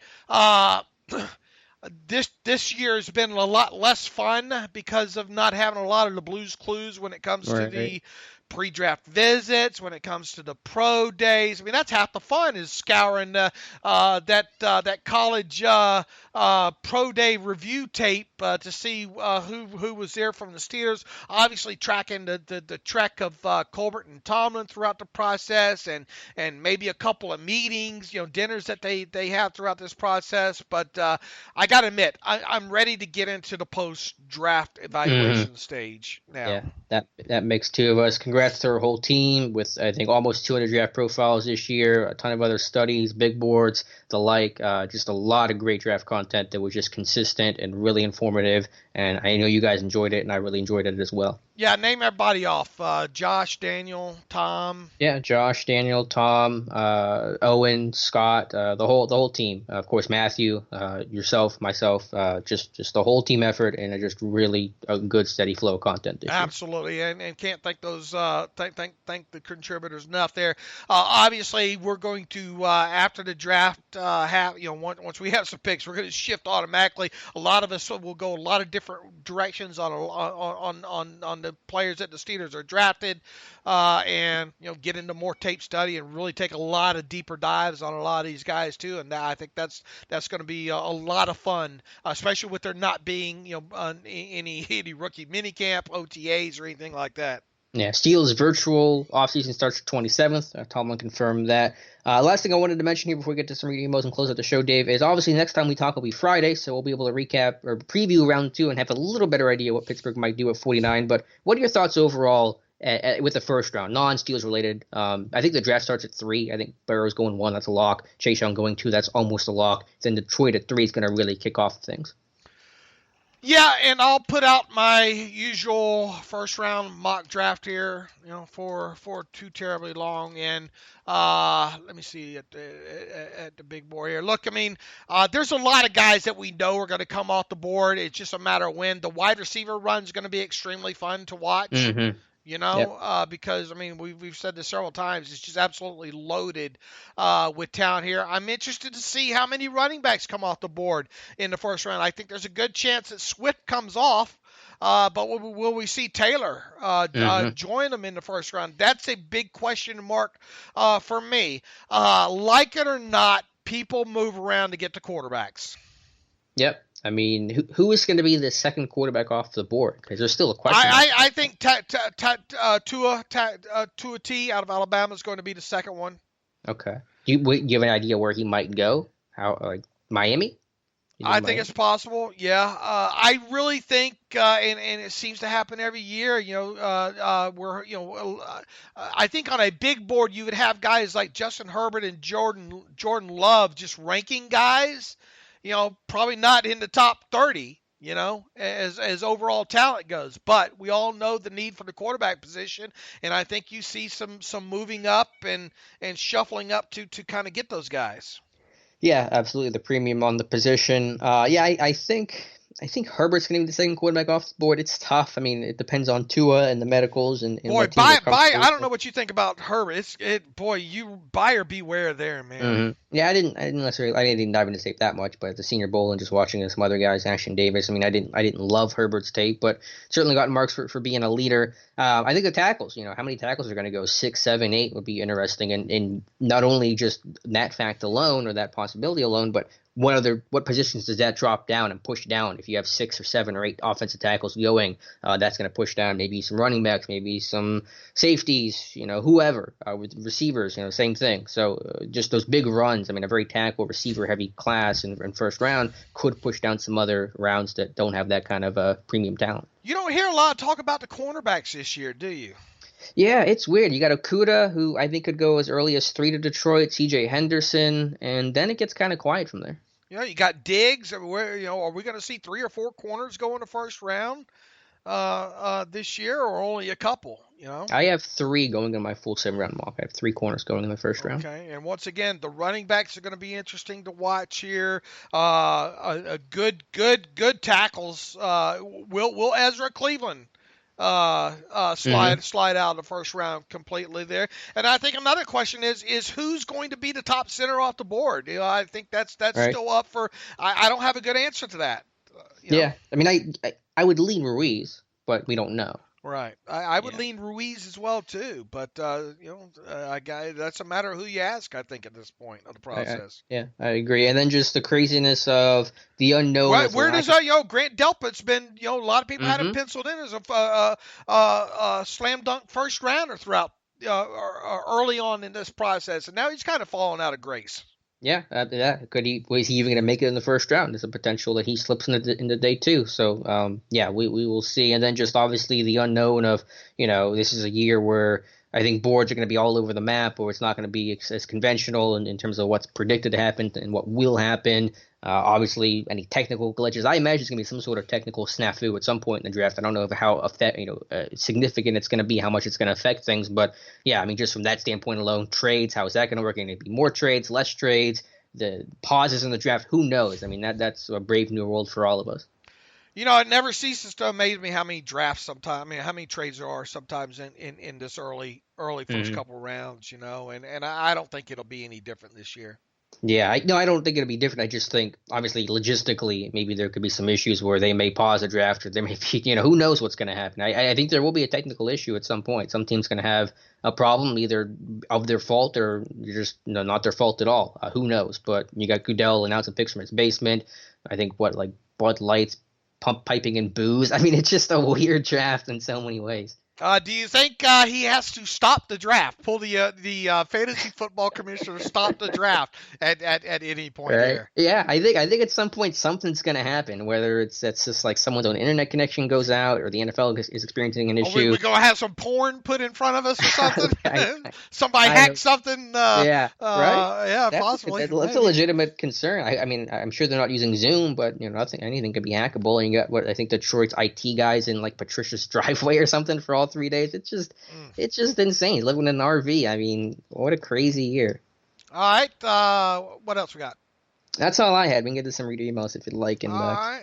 Sure. Darren Boyer writes in, draft competition for readers. Hi, Dave. I really love submitting my guesses for who the Steelers will draft this year and in what round. Is the site going to have something similar this year? Yeah, I'll probably need to get busy on that later this afternoon and give people an opportunity to have another sort of draft contest. So look for that on the site here. Jamie Joyce writes in from Raleigh, North Carolina. Hey, guys, humble brag. I've guessed the Steelers' first pick right at the time the Steelers were picking since 2013. You guessed already? Wow. I don't see any proof here of that, so I guess we'll have to take Jamie at his word here. Since 2013, odd years only. Oh, okay. Okay. Does he have a guess for this year? Or Okay, swing and miss. He says he swings and miss every even-numbered year, so expecting a big miss at 49. Oh, he's setting himself up. I see what he's doing here. Anyway, my question, I know you two are warming up a little bit to running back in this draft. I'm just a little surprised how against it you seemed initially. I like Connor, but I don't think I trust his durability, and I don't get the love that many fans seem to have for Benny Snell. I think we addressed that earlier in the podcast there for you, Jamie. Question 1, doesn't this current tandem feel one injury away from a Mendenhall Redmond situation? And 2, can you sell me on Benny Snell, or is he simply a placeholder? I think we answered a lot of that earlier in the podcast there, but technically aren't you one injury away at a lot of positions from being in a Mendenhall Redmond Dwyer situation? Yeah, that's what I was going to say. That would be kind of my counter to that. And then with Snell, I said what I said at the top of the podcast about my review of his rookie year. That's about as good as I can sell you. If it doesn't work, then so be it. That's fair and that's fine. But that's all I got for you. And I think, as we've said throughout this process, I think just because Alex and I, I think Alex and I treated the position fairly throughout this process. Did we not? Running back, we have talked about running backs more than any other position in the last 2 weeks. I mean, we took deep dives on the 5 top guys. I think we both. I didn't strongly consider it, but I think there's a possibility Akers, could be the Steelers' pick there. Just because we don't think it should or could really happen, doesn't mean it won't. So I definitely like the chances of a running back a lot more than a tight end or a quarterback. I'll tell you that. Amen to that. Let's see. Patrick writes in, thanks for another great year of coverage. Enjoy the podcast, but March and April is where you guys really shine. I've heard Evan's name mentioned multiple times on the podcast. Eddie Faulkner's college coaching connections might come into play there. He's heard Evan's name. Evans. Akers is what I mentioned with Faulkner. He says, I've heard Evan names mentioned multiple times. Eddie Faulkner's college coaching connections might come into play here. Faulkner's last 2 seasons at NC State, he worked with OC Drinkwitz, left NC State in 2019 to take the head coaching. Oh, he's talking about the running back Evans. Darrington Evans. Yeah. Took the job at Appalachian State. Yeah, to take the head coaching gig at Appalachian State. I'm sure Eddie gave his old OC a call to get the inside scoop on Evans. Haven't heard him on the podcast. We've mentioned Evans on the podcast a few times, haven't we? Well, they FaceTimed with him, I'm pretty sure. So we did talk about that. Yeah, I did watch him. I have a profile on Evans. Actually, he's probably going up by the time you're listening to this. I think the article on Evans should be up. He's a fast guy in the open field. I mean, he cannot pass protect to save his life, but he'd be a different dynamic and different blend in the backfield, which should be welcome. But very much question him in pass protection trying to take care of Big Ben. Okay, let's see. Moving right along here. Joseph Sutton. Hey, Dave, Alex. I just want to quickly connect a couple of dots that I've been seeing recently regarding the edge position. Colbert comments favorably on the edge classes, number 1. B, Alex has consistently said Steelers are taking an edge earlier than anybody expects. I based that off of Colbert's comments. I mean, I think you're counting that twice. I'm not the decision maker. C, Darrell Taylor is a name that people like. Daniel Jeremiah have said will go earlier than expected. That's C. D, the top edge guys, even Bond, are widely predicted to be off the board by number 49. That's D. Number E, or letter E, number E. The Steelers are unsettled at edge other than T.J. Watt, thanks to Dupree not currently being signed beyond 2020 and the backups being unproven, low pedigree guys. With all that being said, should we be talking about Darrell Taylor as a second-round possibility for the Steelers either at 49 or later if there's a trade back? I think I think we have talked about Darrell Taylor throughout this process, right? I mean, I did a contextualization on him. Yeah, I feel very confident they're going to go offense with their first pick. And so basically they're saying, unless there's a trade back, but if we just assume they're going to stand pat, is Taylor going to be there at 102? And that, at least based on things like what Jeremiah is saying, is probably unlikely to happen. I'm not going to be surprised they draft Darrell Taylor. His round as a second round possibility, though. Is that a little early for Darrell Taylor or no? I think it is. Yeah, I think he's in that second to third range. Now, again, what Jeremiah says, he's kind of feeling like he might go earlier than expected. So, again, basically we're asking, what are the odds Taylor's there at 102? It does not sound like those odds are great, which makes it a hard fit for Pittsburgh unless they trade back. Okay, George writes in, hey guys, in Virginia here, a few quick hitters for round 2. Winfield or Mims, ? Cleveland or Pittman, ? Taylor or Ruiz, ? Quick bonus question. Name one player the Steelers could draft in round 2 and would make you scratch your head as to why. Example, some reasons they select the Iowa kid. Yeah, the Iowa DN. I don't know how to say his last name. Sound like poor Porky Pig there. That's all. See you later. Yeah. What were the? Can you run through the either or? I guess Winfield or Mims. Mims. Ooh. Yeah, Mims. Because of I think they go offense, and B. Is this a question of who they would take or who I like? I was going off of who I like. He just has a few quick hitters. Cleveland or Pittman. This is just in terms of what I'm going to frame. I'm going to go Cleveland. Okay. I would go Pittman. Taylor or Jonathan Taylor or Ruiz. That's close. I would lean Taylor. I would go Ruiz. All right. Name one player the Steelers could draft in round 2 would get you scratching your head as to why. That's a good question. I don't know. I'm going to punt to you, Dave, and maybe you have an answer because I don't know. Geez. There's not a lot where, a quarterback, I guess, if they go Jalen Hurts, that's the easy answer. Yeah, that would be my easy answer there as well, too. Let's see here. Anybody else jumping out at me that second round that'd be a scratch your head kind of guy? There's not a lot where I feel like they're going to go with a terrible pick here because there are so many options. There is so much flexibility on this roster. John Simpson from Clemson. I don't know. Yeah, that's way early though. Cole Kmet would be one. Chenault from Colorado.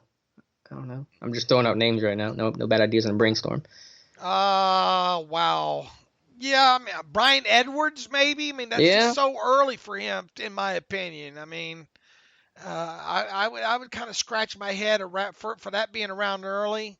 To me, though, it's really just quarterback. We're the only one I'd go, this is because look, if you look at that 19, I keep going back to that list of 19 names, that we pulled from the Brant.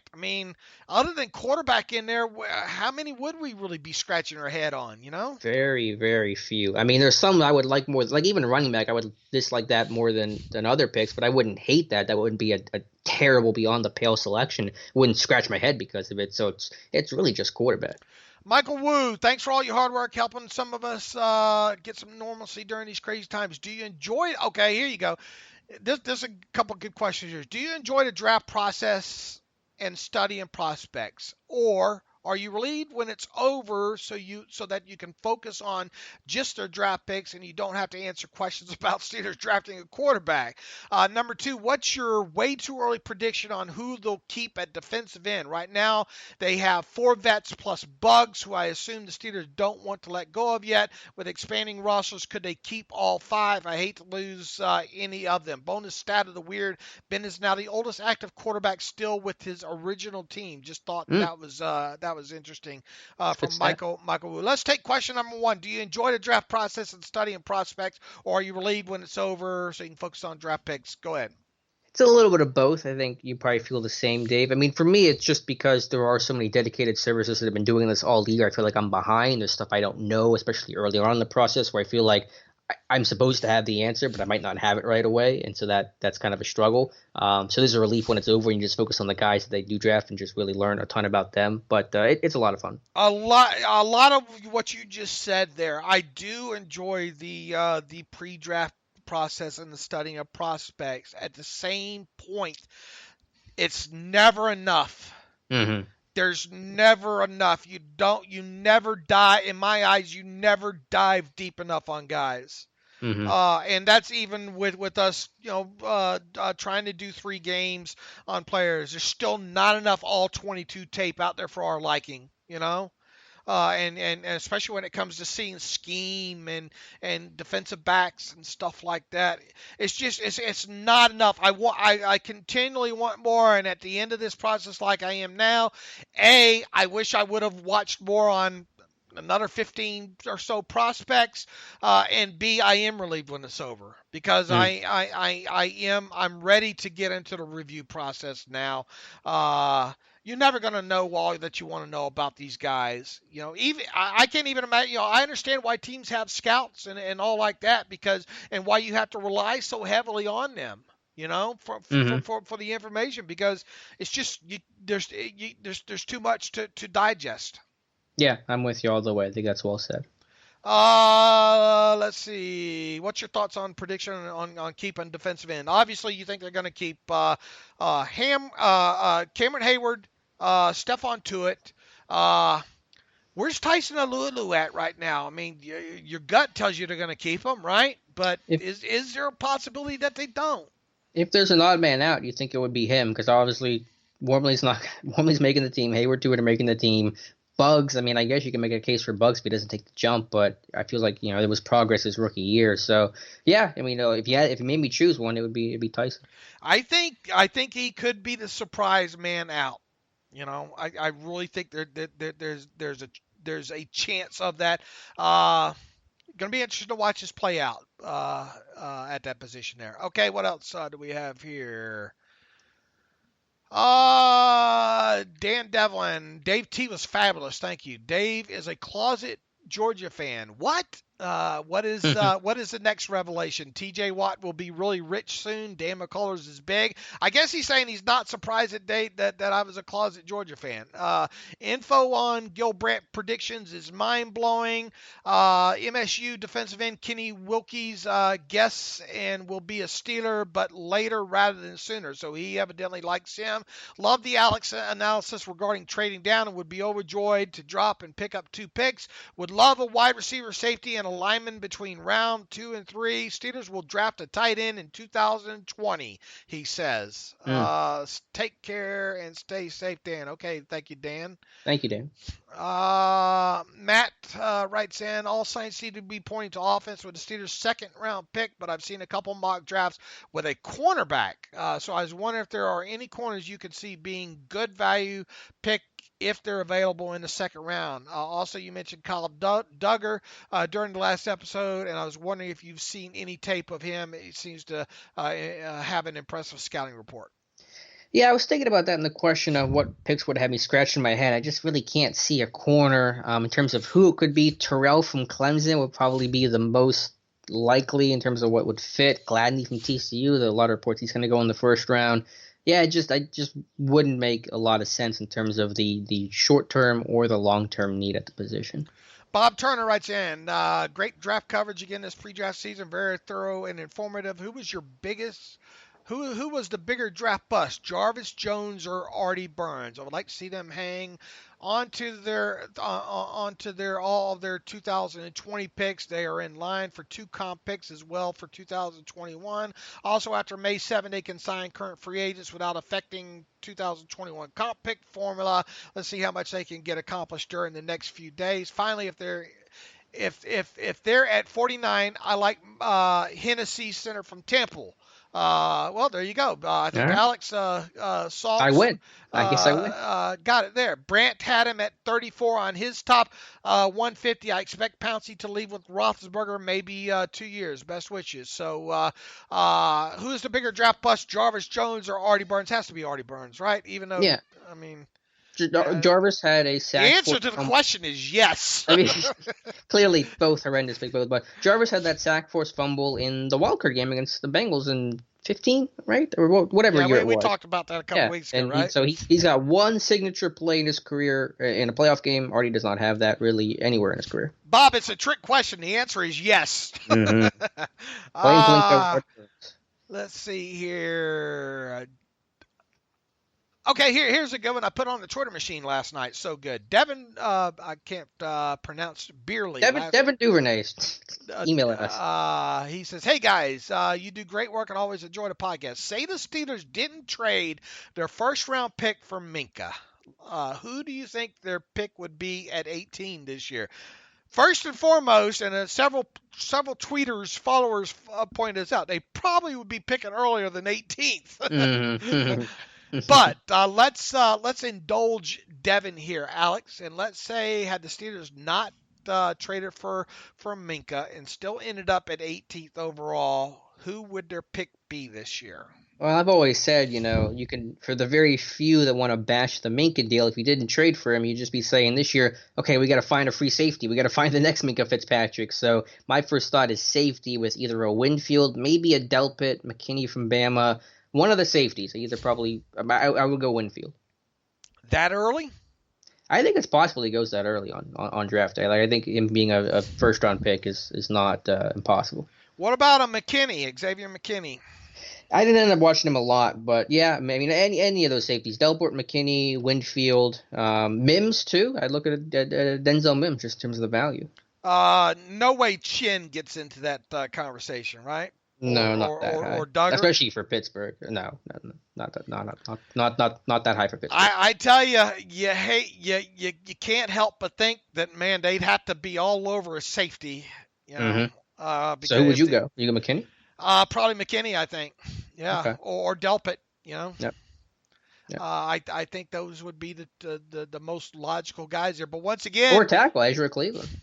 Maybe I go Ezra Cleveland. Yeah, but you and maybe you address the safety in the second round, but you definitely have to get a safety early, I would think. Yeah, absolutely. And I think as much as I like Winfield, I think 18 overall is way too early for him, but we'll see. Do you think it's a first round pick? Do you think his name? Well, I guess you would say no to him. I would be surprised if he is, but hey, I mean, I like him. I just think that's a little early for him, is all. Okay. Fair enough.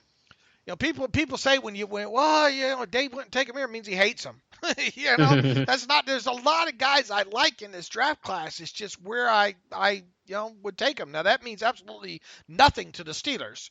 I mean, look. I mean, you go back to Gil Brandt's. Deontay Johnson wasn't in that top 150. What does that mean? It means absolutely nothing. Mm-hmm. Yeah, they're not beholden to anyone else's board but their own. What were your thoughts? Do you remember what you were? And that was another question I put on Twitter recently. What were your thoughts immediately after they took Deontay? My first thought was this was a reach. My first thought it was like 2 rounds too high. Then I watched him some more, and then I saw some people, like I think Lance Zierlein had him as like a 3rd, 4th round pick, and I heard Bruce Arians saying that we were going to take him, and it made more sense. But my initial reaction was, okay, this is a lot higher than I expected. Luckily, I think Daniel had put up a late report on him last year, didn't he? I think he had in his mock draft for starters, and yeah, I believe he did have a report on him too. I mean, I'm talking like the week before the draft. So luckily I knew if my memory's that good. I mean, I trusted the B because it's obscure and long ago, and that's your wheelhouse. This was posted April 26th, so yeah, that probably was like right the day before the draft or something. Right. So so what did you say? My wheelhouse is obscure, distant. Obscure and long ago, and your memory starts kicking in the high gear. Thank you. I think. Anyway, I knew enough about him, but once again, I thought it was at least a round early. Yeah. But once I watched more and heard those comments, it ended up kind of making a lot more sense. I think when you get the deeper that you dug into his tape right out of the chute, you saw it. The get off, those kind of things. There's separation. The ability to get off versus press, you saw it. But it was just interesting. I threw that out there yesterday. All right, Zanigua from Mott writes in, thoughts on Zanigua at 49th overall. Love edge rushers, and you guys had a great talk on Bond and some others. Was surprised no Zanigua talk. I'm a big fan. Mott, we've talked about him a few times. I have, right, Jabari?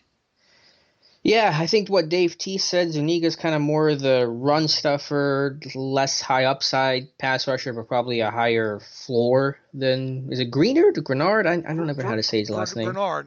Grenard, okay, yeah. So, yeah, it would be an unflashy pick at the edge spot. I like him, but I don't. Once again, another play I don't like that early at 49 overall. He's asking about thoughts at 49 overall. Yeah, where do I have Zuniga in my full 7-round mock? I got him at 122, so that's like 4th round. Let's see here. That's too lengthy of an email to read here. Non-40 times. Nathan Hogue writes in. Colbert made a statement that the wide receivers they are interested in have 40 times. Did he necessarily say that, or they have? What was the exact quote on the 40 times of wide receivers? Do you remember that? Well, I remember Duloc's tweet saying that. And this wasn't a quote, but just a tweet, a paraphrase, that they had 40 times on all the receivers they had interest in. But I don't recall Colbert saying something specifically like that in the press conference. I'd have to go back and listen to it, though. Yeah, anyway, he goes on to ask, do you think that eliminates Tyler Johnson, Brian Edwards, and James Prochet? I hope not with Tyler Johnson, because I really like him with one of our 4th rounders. Have you looked into Tyler Johnson's tape? Do you think this affects us drafting J.K. Dobbins since he didn't work out at Combine? I think our perfect first 2 picks would be Dobbins in the 2nd and Devon Hamilton in the 3rd. I really wanted to put Devon Hamilton. In fact, I did him one of my early mocks, right? Where did somewhere. I had Ruiz, I think, and I don't remember, all of them specifically there, but. What do you think about? I mean, what do you still think about? Assuming Jonathan Taylor's on the board, which probably not going to be, but them not going to that Wisconsin Pro Day before things shutting down. Does that mean anything at all? Not in a year like this, ultimately, and obviously they did FaceTime him, so there was some interest there. Yeah, he'd be very tempting because he fits so perfectly what they look for, and I'm sure they'll have a high grade on him. So yeah, Taylor's the guy that slips. I could certainly see it happening.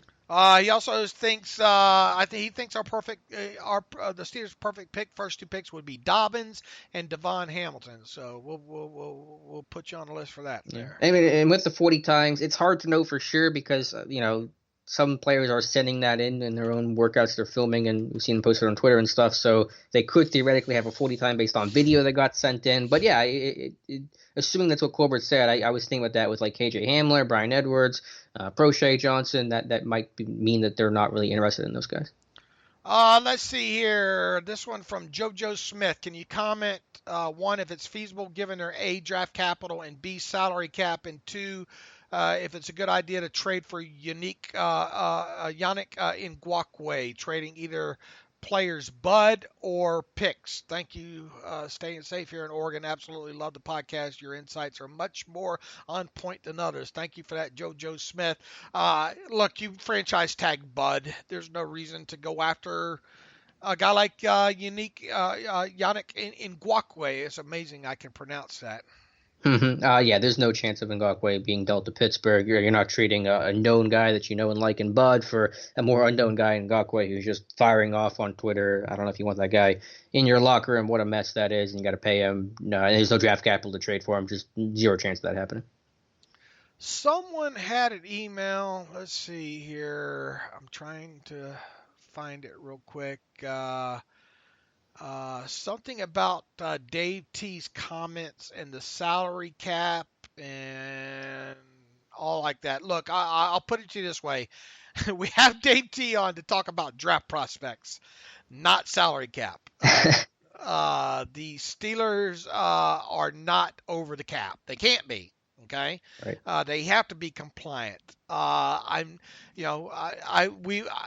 It's unfair to speak for Dave T in this of what he means by that. Maybe he's meaning because of all the future work that they have to do, and the cap space they want to have going. But no, they are not. They are not over the cap. So I don't. That's not his specialty there. When it comes to that. So I just want to make that clear. And, it's no slight against Dave T. We enjoy having him on. We're going to have him on after the draft at some point there. But allow me to be your salary cap specialist. I agree wholeheartedly. I think we got through most of these. We'll be back. Hold on. We got one last one here. It looks like from Chris Warren, and I don't think he's the former NFL running back. He writes in, "Hey guys, for the first time, I took a peek at what others are saying about potential Steelers draft picks. Whichever side I was on was advocating the pick to be Antoine Winfield Jr. I'm not sure that he'll be available, but I would be good with the pick. I don't know if Chris is new to our site or podcast, but we've been talking about Winfield quite a bit. Anyway, the other site's rationale was that Winfield would play strong safety while Edmonds moves over at linebacker beside Bush. My initial thought is that Winfield would likely be a backup safety this year and might see the field in dime packages. I'm not so sure I trust Edmonds tackling to put him in a linebacker role, but I would love to hear your thoughts on that. Look, any guy that you have coming in this draft class, regardless of who they are, is probably going to struggle to get on the field initially. Yeah, especially like a day one thing. Winfield will not kick Edmonds out of his spot. There's a chance they could do more with Edmonds this year. He wouldn't move to a full-time linebacker role. That's just one of those off-season fodder pipe dream kind of deals. But yeah, I'm with you. Winfield, I'm basically with Chris. If they were to draft Winfield hypothetically, potentially in dime, I mean, it would take an injury probably, but some sort of sub-package role would not be taking over full-time out of the gate. Yeah, I don't see that as well here. Let's see here. Oh, well, here's the email from Jeff Berg. I emailed asking Dave T what he thought about our backup quarterbacks. Personally, I don't feel good about Mason for a couple of reasons. One of them is that he got injured twice in one season. Are we really going to put that on Mason? That's a little unfair to him, I think. An NFL quarterback has got to be durable. Okay, well, if you say so, Jeff, I think you're being a little bit. I think you got some bias working there, Jeff. In response to my quarterback question, Dave T said Tomlin, on one of his few visits before the virus breakout, spent lots of time at FIU looking at James Morgan. Also, Winston's camp has let the team know $7 million can get him, backing up Ben. Yeah, I think you know how Alex and I feel about this whole Jameis Winston thing. I have not heard that about James Morgan at FIU and Tomlin. Have you? No, that's news to me. When was FIU's pro day? When would Tomlin have been there? I'm not saying it's wrong, and Dave T's got a lot of good sources, but that's news to me. He goes on to say, thoughts on that? I think we just gave him. And on your show with Dave T, he said a couple of times the Steelers are $6 million over the cap. I think I already addressed that, Jeff. I thought we were under the cap. They are under the cap, Jeff. They're almost $6 million under the cap, as a matter of fact here. He mentioned maybe Steven Nelson would be a cap casualty. Jeff says he's confused. Yeah, I mean, as Dave, you said regarding Dave T, the cap stuff, they're under, they're okay, they're not cutting Nelson. None of those things are going to happen. Okay, we'll be back on Friday. And what are we going to do on Friday, Alex? We will talk about round one and preview round two and just get an idea of what Pittsburgh, a little better idea at least, what they could do at 49. So maybe a little shorter show on Friday, knowing it's Saturday, Sunday, Monday we'll be doing shows and talking about what actually happens, who they actually take. But yeah, Friday we'll recap the first day of the draft. Yeah, look, we're going to obviously be burning the candle a little bit more at both ends, more than we already do. So yeah, expect if Alex can shut me off good enough, or cut me off good enough, probably a little bit shorter show on Friday. The thing is, we want to kind of rapid fire Friday, Saturday, and Sunday at you guys, and really probably going to turn around and be back on. We'll see what happens Monday or Tuesday of next week as well too. But we want to try to provide as much info on the draft picks to you guys and gals in as quick a time as possible on these upcoming podcasts. And then obviously the further we get away from the draft, we'll start focusing more on each particular draft pick moving forward. Sounds good to me. Looking forward to it. All right. As always, look, thanks once again to all our contributors on the site. Mm-hmm. Thank you for all of our listeners, the people that have emailed, the comments, the Twitter followers, everybody. We hope you enjoyed the whole entire kind of pre-draft process. It's comforting to hear some of these emails too that tell us, and Alex and I maybe take it for granted sometimes during these times, because this is all we know. This is what we do regardless of the coronavirus and self-quarantine. We do this anyway. So thank you for all the kind comments that we've gotten about providing kind of an escape or a breakup to all that. That really means a lot to us, and we really don't. I guess we should kind of pay more attention to that, right, Alex? You want to add anything here? No, I echo those sentiments wholeheartedly, 100%. Yeah, no, I think that we're just a small blip on the radar on the grand scheme of things. But if we can help people out and just give them a distraction or something to laugh or think about or whatever it is to help, then we're grateful for the platform to do it.